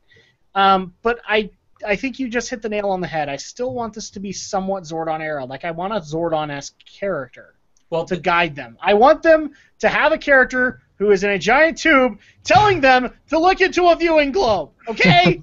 We'll probably still get Zordon. We'll probably still get Zordon, Rita, but I think it's mainly because of the baggage with the established characters from the old shows that they're trying to get away from. So, especially if you look at the premise that we saw from the rumored synopsis of how Zordon was the original Red Ranger, but then after defeating Rita, he was sealed away for billions of years, much like Rita. And so that would be a case of, okay, well, if that's the approach they're going to take, it'll be a case of, oh, well, Zordon is still trapped, but he has more combat experience instead of being just a wizard. May even be a way of addressing some of the issues regarding the Phantom Ranger if they decide to introduce them in the movies, but it's kind of the case of they'll keep some things consistent. I mean, if they're keeping the Zords, the original Zords and the original suits, they're gonna keep Zordon. Yeah. I mean, I could take or leave Alpha, but they're gonna keep Zordon. They're gonna keep Rita because they know that that's what the fans who are gonna pay for it are gonna want to see. The bottom line, Romney, is you've also sold me on another premise here, which is that it's almost a good thing that they don't start off with 6 Rangers. And they, like, I think you and me have kind of bounced this back and forth a couple of times of, would the next movie necessarily be the one that actually introduces the 6th Ranger as evil, or would they actually do another film and then kind of hint at that Ranger coming, or, however they're going to do it. And you've kind of sold me on the matter. I think it's a good idea that they don't have the Green Ranger right off the bat. But I do want to see him. I do want to see a Green Ranger, and I do want to see him evil. Well, yeah, especially considering that it's a new cast, which means, we no longer have the whole, it's Tommy. That'll bring that layer of mystery of, especially if they just don't reveal who the Green Ranger is right off the bat in the film that introduces him, but just have it be, the Rangers are on a mission, then they're suddenly attacked by the Green Ranger throughout a majority of the film. It's like, who is this guy? Exactly, and the Green Ranger has to be the one that's kicking their butts left and right, because that's just the way it went. So on to the next part of the story here, which I do want to get into, and this is the part that actually threw me the most for a loop when I was researching the Power Rangers story, was that I came across this, which is Power Rangers actually may be moving to Netflix in 2017. Now, the way I understood it was Nickelodeon and Saban were in good standing. That they respected each other. They didn't necessarily agree with a lot of the budget choices or whatever, but that, what was the starting one? Samurai did well, and that Megaforce and the 20th anniversary had done well for that. Dino Charge is kind of iffy at this point, but is it Super Dino Charge at this point, or is it still... I think it is like Super Dino Charge. I'm not exactly sure, but I know just at the very least, I know fans have been really receptive to Dino Charge. It's been very well received compared to Megaforce and Samurai. Yeah. And so it's pretty much a case of, we thought they were in good standing, but I think what it really is that the contract is running out, and Saban's seeing, obviously airing it on TV normally isn't exactly working for us, especially given how Nickelodeon's been really holding back on distributing it to sites like Hulu, as well as the very, very stupid stipulation of their contract of having to split one season into 2 seasons because of the whole, a season can't be more than 26 episodes long because we want to spam the reruns, which just makes very little sense. But the fact that they're moving over to Netflix, at least for me, makes perfect sense. Because holy crap, every single season is on Netflix. I've actually been waiting for that contract to run out, and from what I've seen on Netflix, they've renewed it just because of the viewership for it. People will still go back to a series that they love and watch a few episodes of it. I'm a guilty party in this. I've actually used that to experiment with later seasons. That's how I saw RPM. Oh yeah, I did that a little bit, but then that's also what prompted me to buy the giant frickin' Ranger helmet that people have seen in the background. I'm not going to lift it and show it because, it's a giant frickin' Ranger head that's heavy, but... Yes. So at this point, the addition here is when their contract goes up, supposedly, then they will move to Netflix, and their next season, Power Rangers Shuriken... I really want to make a Naruto joke. I really do. Well... I really do. People have made it before with Ninja Storm. Yeah. And this will be based on Japan's Shuriken Sentai Ninja. It's pronounced Ninja. Ninja? Yeah, I mean, just, it says it's like the Portmanteau Ranger, but if you just say Ninja, it flows that way because it's a pun. That's kind of the idea, is that it's a pun. But, this will actually be debuting there, starting. And it will be a total of 32 episodes. Yeah, that was about the length of series like Jungle Fury and RPM, so it balances it out. And we actually do have the new outfits because people actually do, when we talk about Power Rangers, they actually do ask me to bring this up. So here you go, boys and girls. This is the new outfits of the Power Rangers, and I would actually like to point out that this is probably the first, where Dino Charge was the first team to not have a Yellow Ranger in it. This is probably the first team that didn't have a Black or a Green Ranger to coincide with it. Now they have just a White Ranger and a Pink Ranger. Yeah, I haven't seen much of the original Sentai Ninja, but it's kind of one of the things that may be lost on people is that with Ninja, they have a lot of homages to the classic Go Ranger because we're coming up on the 40th anniversary of Super Sentai, and so that's kind of why we've got like a pink ranger and a white ranger, because that's an homage to Dengeki Sentai Changeman, which also had 2 female rangers, one being white, one being pink. And so, I mean, personally, the suits, they have a lot of nice homages to all the past Sentai teams. I mean, the Shuriken shapes, that's a throwback to Shinkenger. You've got the throwbacks to Go Ranger, and the throwbacks to Changeman. And personally, I kind of like the designs. I mean, the helmets don't look nearly as iffy as the Shinkenger Samurai helmets that we got. Yeah, that Samurai is probably the only Nickelodeon one where I've had issues on the outfits. Yeah, although I am kind of disappointed we're not getting a Tokyuger adaptation, but then again, knowing Saban, it kind of makes sense, because Tokyuger would have been way too hard to adapt, because that's the one with the trains, and, well, we don't have trains aren't as pivotal to the commute here in the U.S. as they are to Japan, so, yeah, I mean, it makes sense. I mean, they did skip Go Buster, which wasn't that great in Japan anyway, so, yeah, I'm mainly excited because, one, it'll actually be nice to see a season that gets to be one season and not seasons split in half with the whole... I'm not a big fan of the super names. That's just my thing. I'm not a big fan at all. Alex, I've noticed you've gotten a little quiet in the Power Rangers discussion here. So what are your thoughts on the movie news as well as the migration over to Netflix? Not sure I have much more to add that I haven't probably said over the course of the many discussions on the Power Rangers. I'm still looking forward to the movie.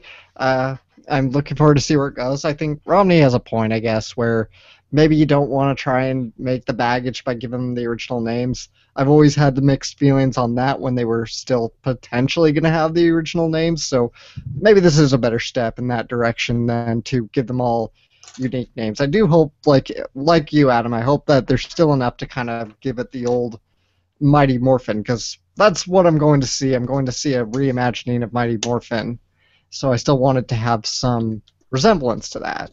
Yeah. As for the Netflix jump, I guess if this works out for them, then good. Excellent. I forgot. We actually need to get Alex onto Netflix in order for him to get excited about anything Netflix.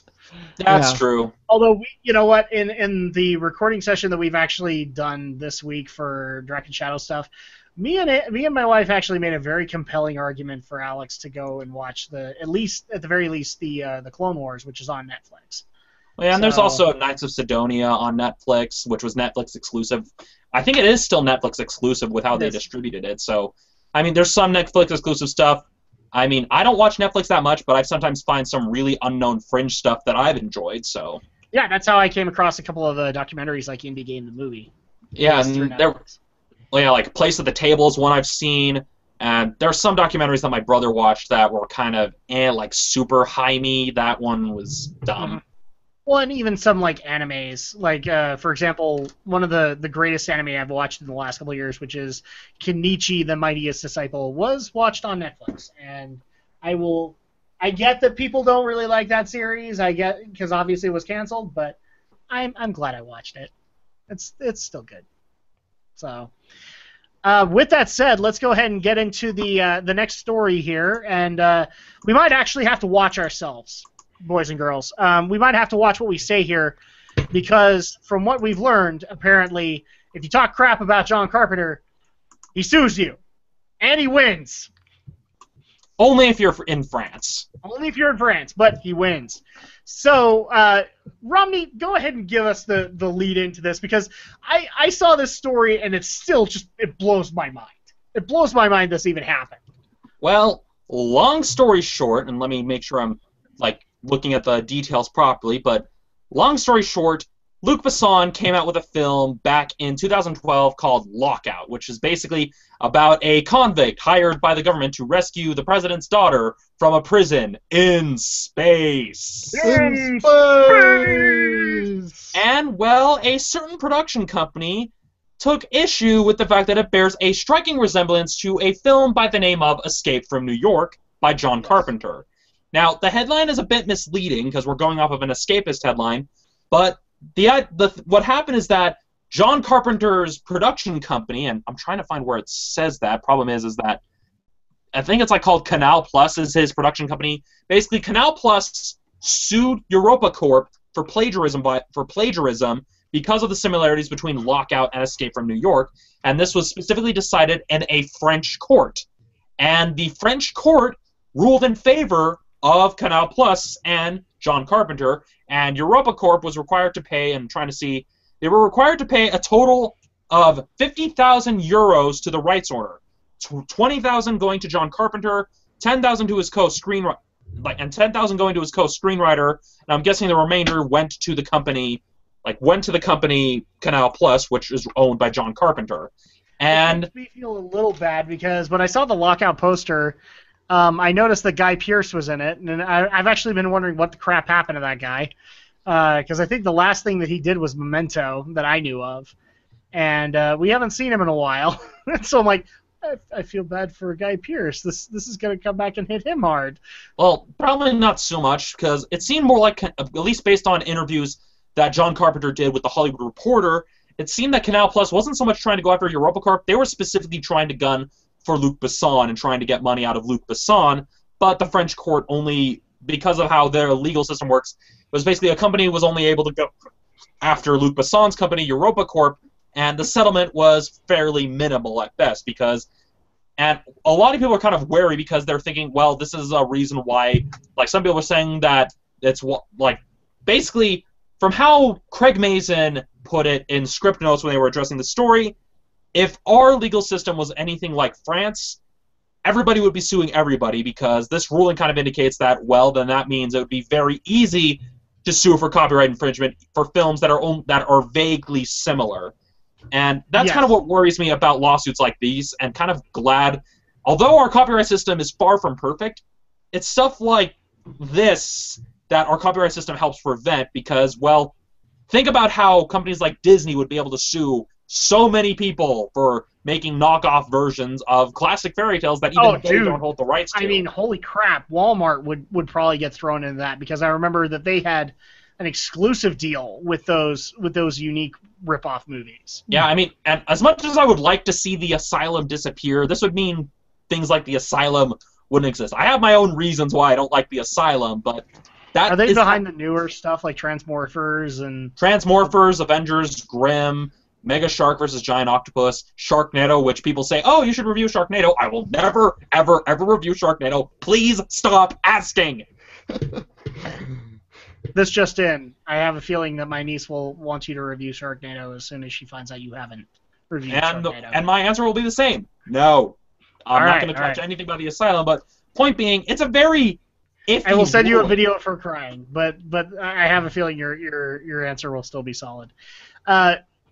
Yeah, this just blows my mind that John Carpenter. I agree with you. I think this was a direct attack on Luc Besson. Yeah, and it bounced back in his face because it went down to the production company instead of Luc Besson. Well, yeah, and the key thing to remember... that's probably the disappointing part for John, is he really wanted to come down on him. The key thing I want to stress is that it's not really John Carpenter himself pushing for these lawsuits. It's his company. Because this goes into a separate story that is actually related to this in his interview he gave to the Hollywood Reporter as part of talking about this lawsuit. And here is the exact quote about what Canal Plus also, who they also wanted to sue. He says in an interview with the Hollywood Reporter that Canal Plus also wanted to also go after the video game Metal Gear Solid, which is kind of a ripoff of Escape from New York 2. But I told them not to do that. I know the director of those games, and he's a nice guy, or at least he's nice to me.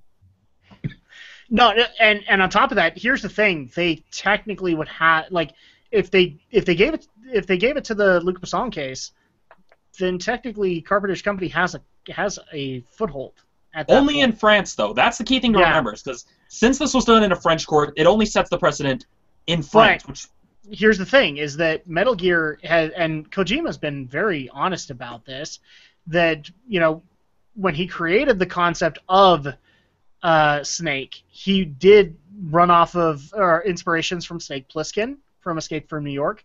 In fact, one of the things that's kind of funny and a wonderful homage to John Carpenter is in Metal Gear Solid 2, when he is supposed to be dead, he actually refers to himself as Iroquois Pliskin, just as a clever homage to that. And the Iroquois part of it is to another Carpenter movie, isn't it?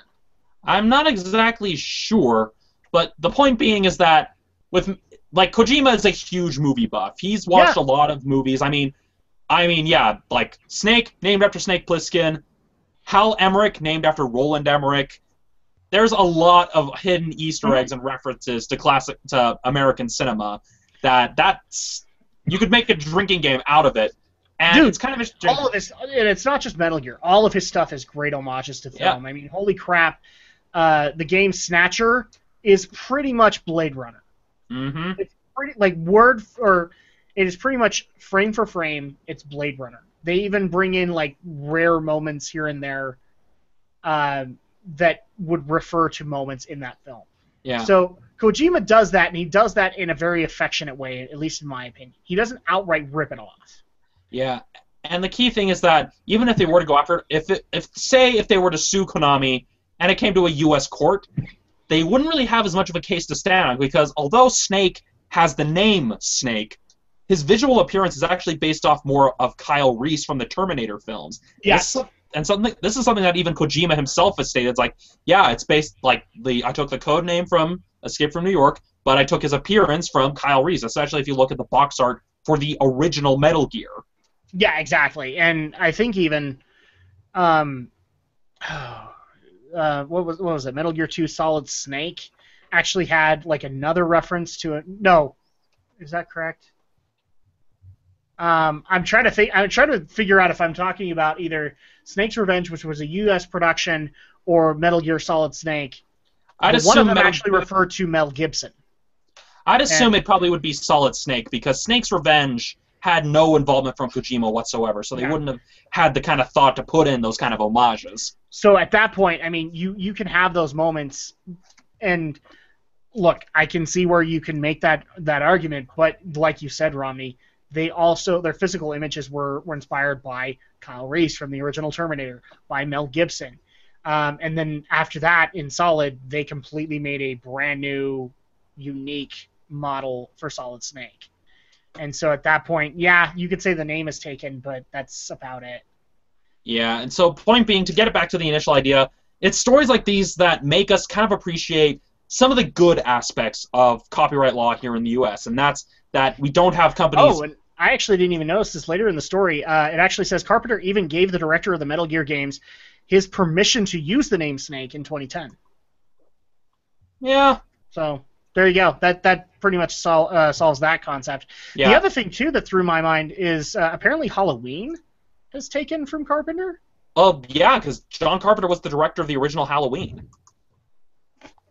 Yeah, but like all the sequels and stuff they make it almost sound like they literally just ripped off from what Carpenter was trying to do, but I didn't think he was involved in anything aside from the original. Yeah, I don't think he was involved that much either. I mean, he was as a producer up until 3 or so, because it was with Halloween 3 that they wanted to do it.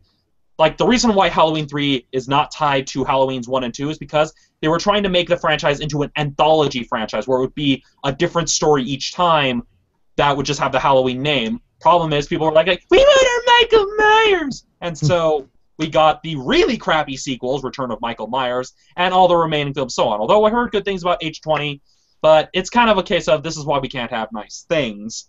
Yeah. But, yeah, to kind of get back to the point I was making before the interruption, is that although our copyright system in the U.S. is not perfect, it's because companies aren't able to do stuff like this, where they can sue people for films that are similar to it.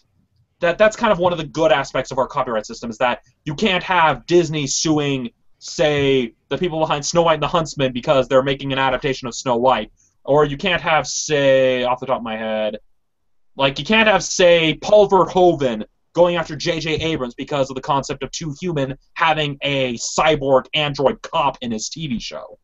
Yeah.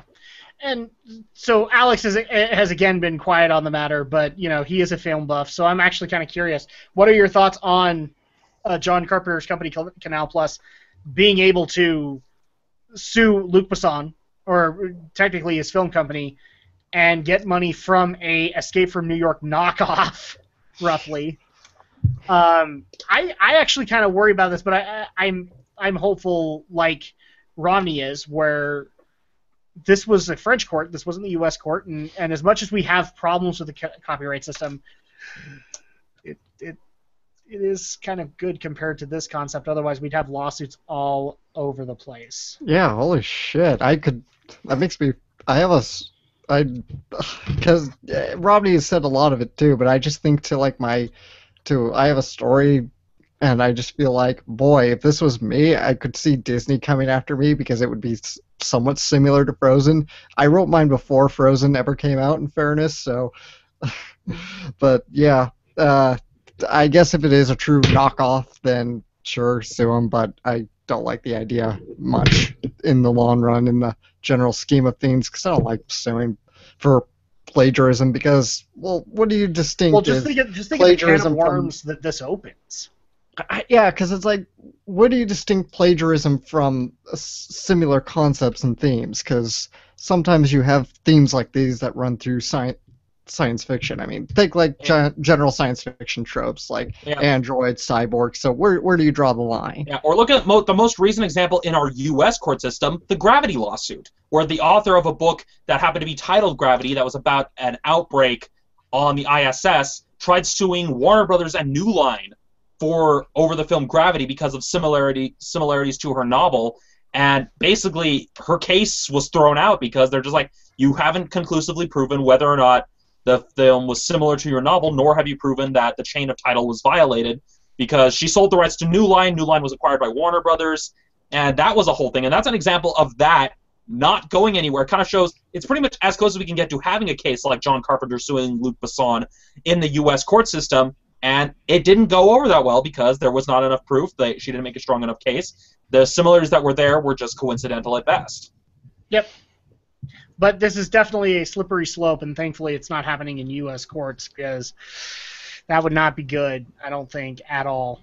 No, it would not. Especially with the current atmosphere locally, or in the U.S., which is sue the pants off of everybody that you could possibly do that to. As well as like legislate so that we can get rid of people who are like copying our stuff on the internet and yeah, that's a whole other thing that. Oh yeah, that's a whole other can of worms right there. The fact that video game companies would actually be able to legitimately sue content creators on YouTube for using their material. That is a whole other deal, and thankfully we don't need to get into that. But let's go ahead and get off this story, because I think we pretty much covered it and all the details around it. So all we can say is USA, USA, USA, USA. USA, because we still have problems, but you know what? I'll take it in perfect system. So at this point, the next story, and probably the last one before we actually get into Halloween stuff, is, and here's the thing: when I write these show notes, I have a specific opinion on a story, and then occasionally that will change, and this is one of those cases where it did. So Sam Raimi has recently come out and said openly that he believes he screwed up with Spider-Man 3. He has said, I messed up on the third one, and I appreciate him for being able to say that, because holy crap, yes, he did. But here's the thing: we've said it numerous times. I don't blame Sam Raimi for that. I blame Sony Pictures for that, because they wanted Venom, and at that point, Sam didn't want to tell the story of Venom. He wanted to tell Sandman, and so he then got forced to put Venom in there. And yes, could he have done a better treatment to it? Sure, but studio mandate is one of those concepts that just doesn't really help a situation at all. Almost like Amazing Spider-Man 2. I've never actually seen official record saying Amazing Spider-Man 2 had the same issue, but I would not be surprised if it did. Yeah, I mean, it's just one of the cases, like adding too many villains. It's basically too many cooks spoil the broth, too many villains spoil your superhero movie. Yeah. And I agree with Sam, like saying, yeah, I screwed up, but he also says that he would be happy if Marvel Studios gave him the chance to work with the new Spider-Man that they're bringing into the MCU, which, personally, I wouldn't be against, because given that we have people like Kevin Feige at the helm, it would probably let Sam tell the kind of stories he would want to tell. Because, I mean, Spider-Man 2 is probably the greatest of the Spider-Man films that we have, because of the kind of story that basically basically it elevated the superhero film beyond what most people saw, which was basically just cheesy stuff, schlocky stuff, like the Dolph Lundgren Punisher movie, or some of the even the first X-Men movie could be considered kind of schlocky, whereas they're like saying, oh, well, villains can actually have depth and be sympathetic. The superheroes can have depth and be sympathetic. And that's why a lot of people, myself included, enjoy Spider-Man 2 as probably the best of the Raimi trilogy. It really is. It's the best out of there, especially like the articles that we have gives special compliments to Alfred Molina, and I agree wholeheartedly with that. I think he did really well with what he had. And I also think Sam did the best that he could with what he had and the story that he wanted to tell. And I'm also glad that you brought that up. So he has been approached and been told, you know, since we do have this Marvel Cinematic Universe Spider-Man being produced, would you actually be willing to do it? He's said numerous times, yes, I would be more than happy to do it. His specific quote is, I need to bring it up here. I think they're so complete now. At Marvel, they probably don't need me anymore, but if they needed me, I'd love to. It's great to be wanted. Yeah, and I'd like to clarify, he hasn't actually been approached by Marvel. This is just basically him saying Marvel has Spider-Man now. If they want me to direct the Spider-Man movie, he's more than happy to. And I actually would kind of want to see that, because compared to what we got with the Amazing Spider-Man films, well, I mean, Amazing Spider-Man 2 left such a bad taste in my mouth with how it all played out. The other thing, too, is that along with this, so again, back to the show notes here where I actually said that I was against this, mainly because I was actually reading articles that had comments specifically against this and basically saying, oh, look at this, Sam Raimi wants a do-over. And here's where I'm now not agreeing with that. I don't think Raimi wants a do-over. I don't think Raimi needs one. I think Raimi has proven with the first two films that he could do something with the Spider-Man franchise. It's the third one that we all have the problems with, and you know we're all agreeing with it right now. It was Sony that was really the issue there. Mm-hmm. So is it a bad thing to bring Sam Raimi in to do the Marvel Cinematic Universe ones? Not necessarily. I think he's proven himself. I think I hate to say this, Alex, because I know you love the Amazing Spider-Man films, and I to some extent do, but I think Raimi has proven himself to be able to do it again, and with a new Spider-Man. So at that point, I'd have no problem bringing him back. However, I also agree with Sam's words on the matter that, well, they already have their direction, and I don't want to interrupt that. But hey, if they want to bring me in later, that's cool. You know? Yes, especially when you consider the fact that although they're bringing Spider-Man into the Marvel Cinematic Universe, Sony is still going to produce standalone Spider-Man films. It's just now, like, Sony will produce the standalone films, but Marvel's going to... Wait, Ronnie, they're not going to, because the Spider-Man got injured on the Civil War set, and that's going to delay the film for another year or so, and that's how you can't have nice things. Yeah. Oh, gee. What? Guys, this has actually happened. I wanted to add this onto the story, but I decided against it because it's all whining. And it's all whining that we've covered before. But yeah, supposedly the new Spider-Man actually got hurt on set. It doesn't look like it's going to hurt the production that much. But I just love the fact that these trolls come out of nowhere and say, oh my gosh, this is why we can't have nice things. Yeah, they were probably saying the same thing when Harrison Ford got injured when they were shooting Episode 7. And when Scarlett Johansson got pregnant. Yeah, it's just kind of one of those stupid things. But the key thing to remember is that with the deal Sony has with Marvel, Marvel can bring Spider-Man into their crossover films. So it's kind of like how Universal still has feature film rights for the Hulk, so they can't make a Hulk standalone film, but they can bring the Hulk into the other movies. That's kind of the same situation we have with Spider-Man, that Sony's like, hey, we're going to still make our own standalone movies, but it'll just be a case where you can bring the character into the Marvel Cinematic Universe. And I'm sure Kevin Feige will exert some control saying, well, we want to make sure that the films you guys are making is still consistent with what we're making over here. Yeah, exactly. And at this point, I don't see a problem with what they're trying to do, especially since I've been following it. I've been following what they're trying to do with Civil War, the fact that they actually have said they want to bring Spider-Man into Infinity Wars if they can, but mainly they do also want to have a sole focus on Spider-Man. and have his origin. Not as I think they've actually said they're going to avoid the origin story because it's been explained, but they do want to have like good villains to be able to tell stories about, which makes me kind of giggle because I'm still hearing this that Sony still wants to do a Sinister Six movie. It's like, yeah, good luck with that. Yeah, the Sinister Six with the Green Golem. With the Green Golem and with Andrew Garfield coming back. No, Andrew Garfield. Well, yeah, like Andrew Garfield. I think that was actually one of the key things is that Marvel did not want Andrew Garfield playing Spider-Man, so he's they've made it clear they did not want him back playing Spider-Man. They wanted a fresh start on the matter. And frankly, as much as I appreciate Andrew Garfield, I think that he got the more levity element of Peter Parker than Tobey Maguire did. After hearing the whole debacle that happened with him after Amazing Spider-Man 2, I'm not interested in bringing him back.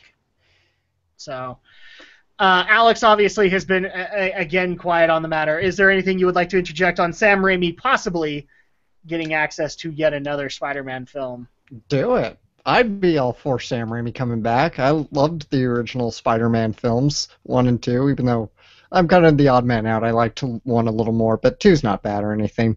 I did appreciate... Sorry, I had to close the door. Parents came home and I've been dog sitting. Anyway, I appreciated the Amazing Spider-Man 1. 2, I guess I liked it when it was in the theater, but it's one of those movies where when you kind of sit down and you start thinking about it, that's when the problems really start resonating with you. But yeah, I would love to see Sam Raimi come back if Marvel would let him come back and see what he could do now with the whole new fresh start, fresh ideas. See stuff that we didn't get to see when his franchise kind of prematurely ended. Do it if you can. Yeah, I actually would like that idea. Maybe even bring him in as kind of an advisor on a storyline, just to see what he would have to say on the matter.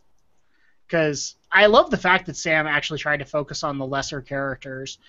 Sure, he hit the Green Goblin and he hit Doc Ock, but the fact that he was willing to go to the Sandman, which is not necessarily a known Spider-Man villain at that point, because I mean the animated series didn't really focus on him. That was a risk that actually could have panned out for him in a lot of cases. Granted, there was also the whole possible Hobgoblin storyline where he would actually have to face off against Harry Osborn, but which they tried to pay off in 3 because that's like they had Sandman, they had Venom, and then they had Harry as a villain as well, and that's when the camel basically just collapsed and just said no. Yeah, no, but it was also one of those moments. This is one of the things that irritated me about the 3rd film is that eventually he's not necessarily a villain because Spider-Man has to team up with him. Well, yeah, and a part of it is that there was. Well, part of it is that there was the initial, like, he went after Spider-Man initially, but then he got hit by a bomb and lost his memory, which was an interesting aspect, but then there's that whole, the butler that we never saw, saying, I treated your father's wounds. It matched that of the glider, and I'm just like, wow, they could not have come up with a way to really explain that any better. Like, they had to basically create Alfred and have they had to create Alfred in the Marvel Universe.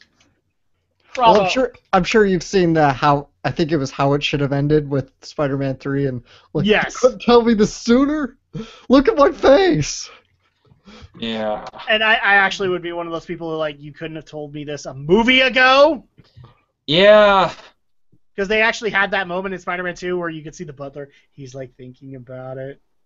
Well, yeah, and that's like the moment, and it's like prior to Harry like finding the Goblin gear. It's just. Yeah. What is it with these films and wasting potential with Harry Osborn? I mean, it happened in the Raimi films. It happened in Amazing Spider-Man 2. They do a lot of good character stuff with Harry Osborn, and then they screw it up. I think what we're trying to say here, Romney, is Marvel Cinematic Universe, don't touch the Osborns. They could touch the Osborns because Norman Osborn does play a pivotal role in the Marvel Universe. I mean, at one point he was president at one point. So they could introduce Norman, but it's kind of like, well, have Norman hang around for a while. Yeah, it's like have Norman hang around for a while as kind of a Lex Luthor equivalent in the Marvel Universe for the first little while. Don't have him start out as the Goblin. Yeah, and don't bring in Harry. Not just yet. Learn from the mistakes of the previous films. Don't bring in Harry just yet. Or at the very least, if you're going to bring in Harry, build it up over the course of multiple films. Don't rush him to become the Goblin. That was the mistake Amazing Spider-Man 2 did. That's why we have the Green Golem. Yes, indeed. And man, that totally ruined the movie for me. All right, so that is actually the stories we have for this week, but we actually do have a couple of things that we would like to bring up, one of which that I would like to... So I tried to stay with a theme here for Halloween because this is on Halloween night, which won't be that much longer anymore. And by the way, can I just say I'm looking forward to the extra hour of sleep that I'm going to be able to get? I think we all are. Yes. Yeah. Especially since, kid. But so I tried to stay with Halloween-based things. And I even reached out to a couple of members in the community to see, could you come up with a Halloween-based question or a cool thing or something like that. And so, first of all, we're going to go into the question of the night, which is, if you were to recommend, let's just say for the sake of argument, people want to keep the spirit of Halloween alive. If you were to recommend one scary thing for people to do during Halloween this year, what would it be? And I'm gonna broaden it. Is it going to be a movie that you recommend that people watch? Is it a game that you recommend that people play, probably with the lights off and all that? Or is it an anime that you would recommend that people watch? The sky's the limit here on what you actually, but it has to be one thing that you think would definitely keep the spirit of Halloween going. Ooh. That is a tough question because I can think of so many things. I mean, okay. Wow. It's like, because I don't want to play the one cool thing card just yet because I do have recommendations for that segment. But if you're thinking of one thing specifically people could do on Halloween, well, movies, there's that option. Games, there's always that. Would it help to go into the one cool thing and get you guys thinking about it? Well, I do have an idea that could work. If you want to think something that you want to do with a group of people that keeps the Halloween spirit alive, there's two things I could recommend. And this would be if you are at a party or just with a large group of friends. And one would be ghost hunting. Going to places that are known for being haunted and seeing what you can find. You don't have to necessarily bring in all of the equipment. Just kind of go someplace that's creepy, that's apparently haunted, explore a little bit, go on a little adventure, bring EMF meters if you want to, even though they don't necessarily... Now, this is coming from someone who is if your friend Ian Spangler is willing to lend you the equipment, then go ahead. Yeah, and again, this is coming from someone who's actually skeptical about the existence of ghosts, but I appreciate the promise of a fun little adventure exploring place that's kind of spooky, even doing a few parlor tricks to kind of feign the existence of ghosts. I know quite a few that I might employ, but so that's one thing I would recommend as a group activity. Another one I would recommend is bring in a hypnotist. Bring in someone who does kind of hypnotism, do a hypnotism parlor game. And a lot of people may think, but then they might hypnotize people and have them do something really lewd and stuff like that. But let me not so much warn, let me assure people who are skeptical of hypnotism, who are afraid that they'll be hypnotized to do a striptease or hypnotized to go kill someone. That's not how hypnotism works. You can't order someone under hypnosis to do something they wouldn't normally do in their waking state. So if they are predisposed to killing someone in their normal state, then... Maybe you want to reconsider your friends. Yeah, that's the key thing. If they are predisposed to killing people normally, then you may want to call the cops. So, those are two activities that work for the spirit of Halloween that I would recommend. And if you're looking for an idea of a hypnotism parlor game thing that could work, well, there's one thing I like to call hypnotic regression. This is the idea. The idea is that you're kind of seeing past lives. Whether or not you're actually seeing past lives, that there's no science to really prove that, but it's kind of fun to see what the brain can come up with from your subconscious. The idea is that you put someone in a trance, and then you slowly bring them into the trance, and then you say okay, well, starting with one number at a time, what year is it? And then they say one number at a time, they say the year. Okay, one letter at a time. Where are you? And they'll spell out the country, and you just be surprised what kind of narratives the person's brain will create in this hypnotic trance. And so ghost hunting and doing hypnotic regression as a nice parlor game, not to actually make any life decisions or find out any actual details, those would be fun activities to do with groups of friends. That's the key thing I want to stress. These are things to do with groups of friends as a nice Halloween event. There's plenty of ghost tours where you can go on tours to haunted areas to look for ghosts, or go to places here's where so-and-so died and they say his ghost still haunts it, and kind of that nice spooky feeling. That's what I would recommend as a nice activity to get you in the Halloween spirit. Because, I mean, yeah, everybody watches movies, and I'm sure all of us here have played survival horror games in some capacity, but if you're looking for an activity that is not what you usually do on any other day, then those would be the two activities I'd recommend. One would be ghost hunting, and two would just be kind of doing hypnosis party game stuff. You'd have a little bit of fun doing the whole light as a light as a feather, stiff as a board sort of stuff. Those are kind of fun, nice party stuff you can do. Although I must warn you, yes, I'm skeptical about ghosts, but do not mess with the Ouija board. I must stress that. Because even if you don't believe in ghosts, Ouija boards, you're messing with some serious stuff. I mean, it's funny because Ouija boards were used in China to communicate with the dead, and they weren't used as toys. They were just used to communicate with the dead, but then they realized, hey, this is probably a really bad idea, so they sealed them away. But then a British archaeologist discovered the spirit board and said, you know what? This would be a perfectly good game for kids. And that's then it became a Yu-Gi-Oh card. Yeah, that is literally, how the Ouija board became available in toy stores. It is the exact same story and premise as Yu-Gi-Oh! Yeah, literally, Maximilian Pegasus saw something that was used to communicate with the spirits and enter the Shadow Realm, and just said, you know what? Let's make this into a game for kids. Yeah, pretty much. So yeah, hypnotic regression or like hypnotic parlor games in general. Ghost hunting, it's a good one. Even just doing something like Dungeons and Dragons, but with like a horror-themed tabletop RPG. Yeah, like if you could find like an old Ravenloft. Or like Call of Cthulhu, stuff like that. Or like tabletop games, that's another good one. Like House on the Haunted Hill. Or like Betrayal on the House on the Hill is a really good one. Stuff like that. That's the key thing. Like, especially if you make sure to build the atmosphere in the place that you're doing it in. Like how like the candles, the spooky stuff. Even doing like a fake seance. Now, keeping fake seance, because, well... Yes. You don't want to deal with any real bad juju, but those are the kind of things I'd recommend for really getting into the Halloween spirit that I can think off the top of my head. I could literally go on a long tangent, which I kind of did here, so... Okay. Yeah. Alex, what is one scary thing you would recommend for people to do this Halloween to get into the Halloween? I got nothing. I really don't. You got nothing? No. Go work retail. That's what you'd recommend. Go work retail, sure. All right. One thing that I would probably recommend, because here's the thing, and I'm not trying to amend the question here, but for me, Halloween has always been both a scary and a funny experience, a fun experience. And by that I mean like being scared for fun. You know, because like for example, you know, Romney brought up the idea of ghost hunting. I still remember like when my family tried to keep a yearly tradition of digging out, like we I don't know how we did it, but we actually made this work. We were able to record a bunch of episodes of the Scariest Places on Earth that ABC Family used to air, and we would just watch those. And always, because, again, we wouldn't watch these throughout the year. We'd watch them on Halloween, and we'd always find something that would still freak us out about a particular location. So I could see where that goes. But for me, like, the stuff has always been scary plus funny.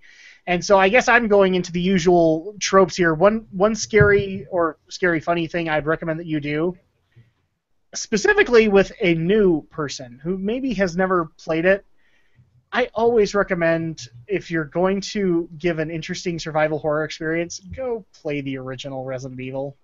And I'm not talking the remake, or the remake of the remake, or the remake of the remake of the remake. I'm talking the original with the crap dialogue. Yep. And that thing's on PSN, so go get it. And and let them laugh at the dialogue for that thing. Sure, there are going to be some scary moments because they haven't seen the jump scares for it. You know, in some cases they may be made of sterner stuff than that. But that dialogue, man, I can guarantee you their first time around, when they see that, no, don't go, they're literally going to look at you on whether or not they actually have the permission to laugh, look at the footage, look back at you again, and then just and then they'll loosen up and they'll actually laugh at all the other dialogue, like, stop it, don't open that door. You keep kind of slipping into Shatner unintentionally. That's because the game slipped into Shatner a lot. Yeah. So, and then with that, let's go ahead and get into the one cool thing, which is kind of stemmed into this. because I mean I knew people who actually created traditions of playing through all the Resident Evil games throughout the month of October, or they would play the scariest Silent Hill game, or the one they thought was the scariest, or one of the other ones that I loved or that I did not understand was a friend of mine actually decided to bring, since he was a new parent, he decided to bring all the parents over that he knew of that were also gamers to play Dead Space and then record their reactions, kind of mimicking the commercial where they brought in all the mothers, except this time you actually had real mothers and you had real fathers going, kind of thing. So the one cool thing that we have here was a suggestion of, is there one tradition that you do each Halloween specifically? Like, do you feel compelled to watch a particular movie, to play a specific series of games, or to watch a particular TV series, a series of movies? And what would that be? If you don't have one, that's okay. Then you can just do the regular one cool thing. But in Halloween tradition, if there's something that you actually do like doing, specifically for the month of October, this would be the place to do it. I will go ahead and go first. I actually will cheat a little bit because I do want to mention this tradition, even though I don't keep it anymore. I used to actually watch, and Romney's going to smack me because he finds out I did this. I used to watch every year Van Helsing. Let me explain it. I watched it because I thought it was just a campy movie as all crap. Like, you can't take it seriously at all. And I thought it was a good homage to Universal Horror. And frankly, it has actually one of the best werewolves I've seen on camera in a long time. Gray one, not the other one. So I used to do that. I don't do that anymore because it kind of got old after a while. And TNT would air it, and it kind of lost its luster to me after that. The second one is actually a tradition that I uphold every year, and YouTube has been a wonderful element to this, is I usually go into one of my most favorite series of games that is aptly kind of horror-themed, basically in the concept of I've loved vampire fiction to some extent for a while, not that Twilight crap, like legitimate vampire fiction. And one of the greatest adaptations has been in games, and that is the Legacy of Kain series. And I actually love a particular YouTuber who took the games of Legacy of Kain and adapted them into kind of a movie format so they flow a little bit better. And I always watch those playthroughs as a tradition throughout the month of October. I'm a little late this year, but I always enjoy just the great voiceover dialogue that those games always had. So that's kind of my tradition that I keep. You guys can laugh at me or do whatever. Leave a comment below if you like or dislike what I do. Yeah, I actually downloaded Legacy of Kain, Blood Omen, recently because PSN had their whole sale of the dead, and I've actually downloaded it. Not off to a great start, mainly because I've never played one of those games before, so it's very much... And here's the thing, too, to keep in mind, is when you, like, let's just say for the sake of argument, you play Blood Omen, and then you're like, okay, well, I want to go to the next one. Well, the next one would be Soul Reaver, and you're going to see a dramatic change in gameplay. Just because Silicon Knights was really experimenting with that, and I personally think Blood Omen did really well with what it had, but Soul Reaver is really what defined it. Yeah, I just mainly bought it because it was like on sale for $250. So sure. I mean, the way you're describing it, I tried playing it a little bit before we started, and it wasn't winning me over. But I may want to give it more of a chance now that you've kind of explained more about it. It's just, it's kind of talk about getting thrown into a game without any clear idea of what to do. No, I totally agree. Blood Omen had that effect, and I played it right when it debuted on PlayStation. So I agree wholeheartedly.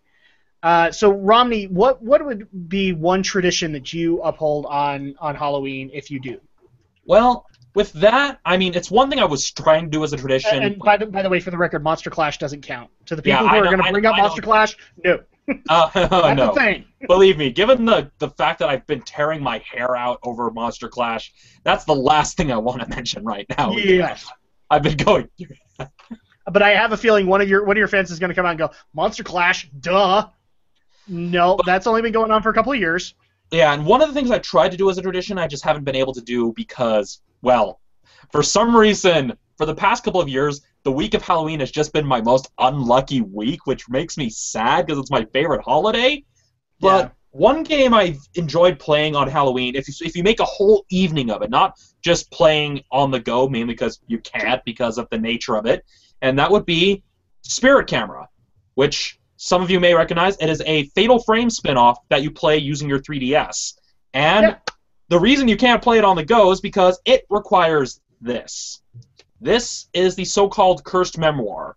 It basically is a book filled with a bunch of the altered reality AR technology that you see on the AR cards in, like, when you first get the 3DS. And so you need this book in order to play the game. And the idea is that you go through the book, you slowly unravel the mystery of the Cursed Memoir and of this mysterious ghost girl that you're helping to pass on. And if you make a whole evening of it, if you get the lights really low, only have like the light on the book so it'll read on the camera, but leave everything else dark, it makes for a very intense, very spooky night. A very great way to spend Halloween. And so far, that's like the one thing I've tried to make a tradition, is dedicating a night to playing Spirit Camera all the way through, because the story is really short. And so it's specifically going all the way through, trying to find even some of the secrets on the second playthrough, where, because in the first you see the diary of the main girl, but then the second playthrough you can find diaries of the villain, and you see the thoughts that she has as you're going through the story. And it's just really, it's a really good way, because it's nice atmospheric, especially if the whole room's nice and dark, makes things very jumpy and scary, just a really good way to get into the Halloween mood. And that was like one cool thing. The other was mainly a movie recommendation of a movie I like to watch. I mean, yeah, I'm as fond as vampire fiction. Again, not the Twilight bullcrap. People saw my breakdown of the 1931 version of Dracula versus Bram Stoker's Dracula, but one vampire series of films, granted there's only two that I enjoy, is Vampire Hunter D. I mean... Ooh, yeah. I mean, yeah, granted this first film is not the greatest, but I personally enjoyed it. I mean, yeah, I've seen Bennett the Sage's review, and it's kind of a case where sometimes the dubbing script has its problems. The reason I only have this and not Bloodlust, because Bloodlust is the better film, is mainly just because I couldn't find it. Bloodlust is great, and that's actually, ironically, that was the first D film I ever saw. I did not see the original first. Yeah, I saw the original first and then saw Bloodlust, and so, I mean, one thing I wish they would do for Bloodlust, though, is redub some of the dialogue because, well, it's pronounced Dompier, not Dunpeel, not Doonpeel, it's Dompier. How could they screw that up? I mean, I get it. Japanese, it's a phonetic language. They don't have L's. But it's Dompier. We've had the word in English. So they could have just said, oh, Dompier. But yeah. So those are kind of my two-ish recommendations. Is my tradition is playing Spirit Camera, the Cursed Memoir on 3DS with the book, because there's no other way to play it. If you don't have the book, you can't play the game, basically. And then Vampire Hunter D, both the original and Bloodlust. Watch the original subbed, because the dub makes things more confusing. It adds extra stuff to the dialogue and to the voiceover that just makes things more confusing for the film. Whereas if you watch it, this is one of the few cases, watching it subbed, the story just works better, because this is one of those dubs where they add unnecessary voiceover. Yeah. Alex, what would be one tradition that you uphold each year during the Witching Hour, and would you like to share it now with us? I don't really have any traditions, I feel like, that I do every Halloween. It's just what I go with whatever happens, and I don't really have any traditions, honestly. I might watch the occasional horror movie that's on TV if there's anything worth watching. Oh, that reminds me. One of the traditions I wanted to bring up as an example. I actually have this is one that Alex, I'm kind of surprised, doesn't do. Is this friend is a hardcore fan of The Simpsons and will actually watch from episode 1 all the Treehouse of Horrors that have come out, just to compare them. And he always records the last one or the latest one, and then does that after he's completed it all. So you don't have anything like this at all? Nope, not really. One thing you'd like to recommend to people? Okay. Well, considering it is the time to maybe watch scary movies, but maybe but you're not those kinds of scary movies. Don't. But right. So, but maybe you maybe you're just tired of the constant repeats of the Halloween franchise or Friday the 13th every year, or just throughout the year because they play them whenever the hell they want. But so I'm going to recommend, if you're a film buff, for one, a couple documentaries. One is Room 237, which is a documentary exploring a lot of different film interpretations of Stanley Kubrick's The Shining. Okay. And the theories are batshit insane and off the wall crazy, but hey, if you like to explore artistic interpretation, no matter how ludicrous it might be, it's worth a watch. Another one is The Nightmare, and it's actually by the same filmmaker, also a documentary, and it's pretty much a count of various people who've had to deal with sleep paralysis throughout their lives and some of the more terrifying encounters they've had with it. I've actually had an incident of sleep paralysis. It is terrifying. Okay. All right. This sounds like something I don't ever want to get. Oh, no, you don't. Trust me. No.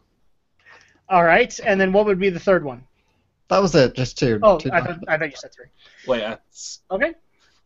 Well, with that, we actually are a little over on time, but I'm thankful that we were able to take this extra time just to be able to celebrate Halloween, even though, I tried to keep a theme here, but it's kind of hard to do that when the basis of your show is to talk about weekly events, and sometimes like the April Fool's jokes, they fall in line, but not necessarily with Halloween. But it is time for us to once again wrap things up. If people want to actually get a hold of us and give opinions on our viewpoints on specific stories or whatnot, this is the time when we actually give our contact information. First of all, with the Shadow Blazer himself, since he was already late. Alex, if people want to get in contact with you and actually hand you their credit card so that you can go to Osaka, by the way, you would take Aldo and you take Romney with you, to be able to go to this Pokemon gym and be able to show your stuff and possibly even get hired by them to be a possible gym leader, how would they get a hold of you to be able to do this? Please don't give me your credit cards because I probably will lose. But anyway, I'd love to go to that gym. You'll probably lose the card. Well, I'd lose the card and I'd lose the gym match, so there you go. Okay. I'd still want to go anyway. Also, I decided I couldn't think of a way to kind of Halloween pun my name, but then it just occurred to me put Boo at the end, so there you go. Anyway, if you want to contact me, of course, ShadowBlazer3000 is my actual YouTube name, YouTube username, and where I do lots of videos. I need to get back to work on my videos, actually. Yes, you do. Yes, you do. I'm a little behind. Anyway, that's where you can find me here on YouTube, ShadowBlazer3000. That is, again, on Twitter. On Twitter is AlexJShort. At AlexJShort, my handle, and Facebook. You can look up my name, Alex Short. All right. Stephen Romney of Romney's Reviews. If people want to get a hold of you, specifically Don Bluth wants to get a hold of you because he wants to be able to do the Dragon's Lair movie. However, he can't do it because he just barely noticed that Dirk the Daring is actually named Dirk the Pliskin, and John Carpenter is about to sue him into oblivion, and he needs you to locate Phoenix Wright to be able to get him out of this lawsuit. How do they get a hold of you? I don't know what fan fiction you've been reading, Adam, but you probably should stop. You don't want to know. I don't want to know. Okay. I'm not going to bother with the fast thing because this costume's actually really tight and it's really hard for me to breathe. So I am at Romney Reviews on Twitter. You can always find me on youtube.com/StudioPhantasma. That's Phantasma with an F. And I'm also on Facebook at facebook.com/Romney's Reviews. All right.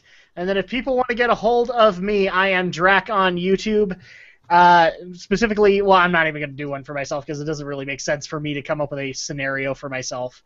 But I am Drac2326 on YouTube, and you can go to my channel and look at all the content that I have going on. I do Let's Plays mostly, but I also do rants and raves on specific subjects. And I also, as a quick announcement, I have a big deal going on next week because BlizzCon is happening, and I'm actually going to be doing a live stream of the opening ceremony of BlizzCon, so you guys can see my thoughts on what they have to announce, the trailers that they show, and all that fun stuff. But also, my channel is where Geek News, Reviews, and Opinions is hosted. So if you guys want to see the archive of all the episodes that we have done, you can go there. If people want to get a hold of the show, and also I do have a Twitter handle under the same name, Drac2326. You guys can leave me messages on how horrible I am because I didn't mention your story, or that I don't agree necessarily with your story. And to that, I'm sorry. but kind of not. Sorry. In the meantime, though, if you want to get a hold of the show directly, there are 3 ways to do it. First of all is our email address, geekyweek@gmail.com. You can leave stories that we will possibly consider and bring onto the show. We've done some fan suggestions. We've had some fun with them, including the one that we had to do about the McDonald's breakfast menu, and I still don't know why I actually agreed to do that, but I did it for you. I did it for the fans. So that's the place to leave the stories. You can also leave your feedback on the stories that we covered or on possible other stories that we could cover, or just tell us how horrible we are. But thankfully, we don't have too many people doing that anymore, so I'm happy about that. You guys are making me feel good in the day. I'm just saying that because I love you. Second place to go is our Twitter, and that is twitter.com/geekynro, and you will get up-to-the-minute information on when we're going to be going live, the stuff we're going to be discussing. If we want your input, which in some cases we actually love having you guys' input, that's the place to leave it. I do also keep the Twitter feed open during the podcast just to see what you guys are thinking about what we're talking about. The other place is also on Facebook. You can go to Geek News, Reviews, and Opinions and like it, and you'll get up-to-the-minute information when we're going live, and also the stories we'll be covering. And also, just in case if I'm actually, watching a con or something like that, that's usually where I will go to leave comments and things like that. So you guys are more than welcome to join me there. But that's going to go ahead and wrap things up for this week, and also for the rest of us, because we have an extra hour to be able to enjoy tonight, and we all have sleep to catch up on because we work so hard for you guys. So, in the meantime, for me, for Romney, and for Alex, and for Aldo, who will be back next week. We will see you next time for more geek news, reviews, and opinions. And Double or Nothing, if you check back on the stream in about 10 minutes, Aldo will be here just to comment on the fact that we mentioned Hideki Anno. Enjoy!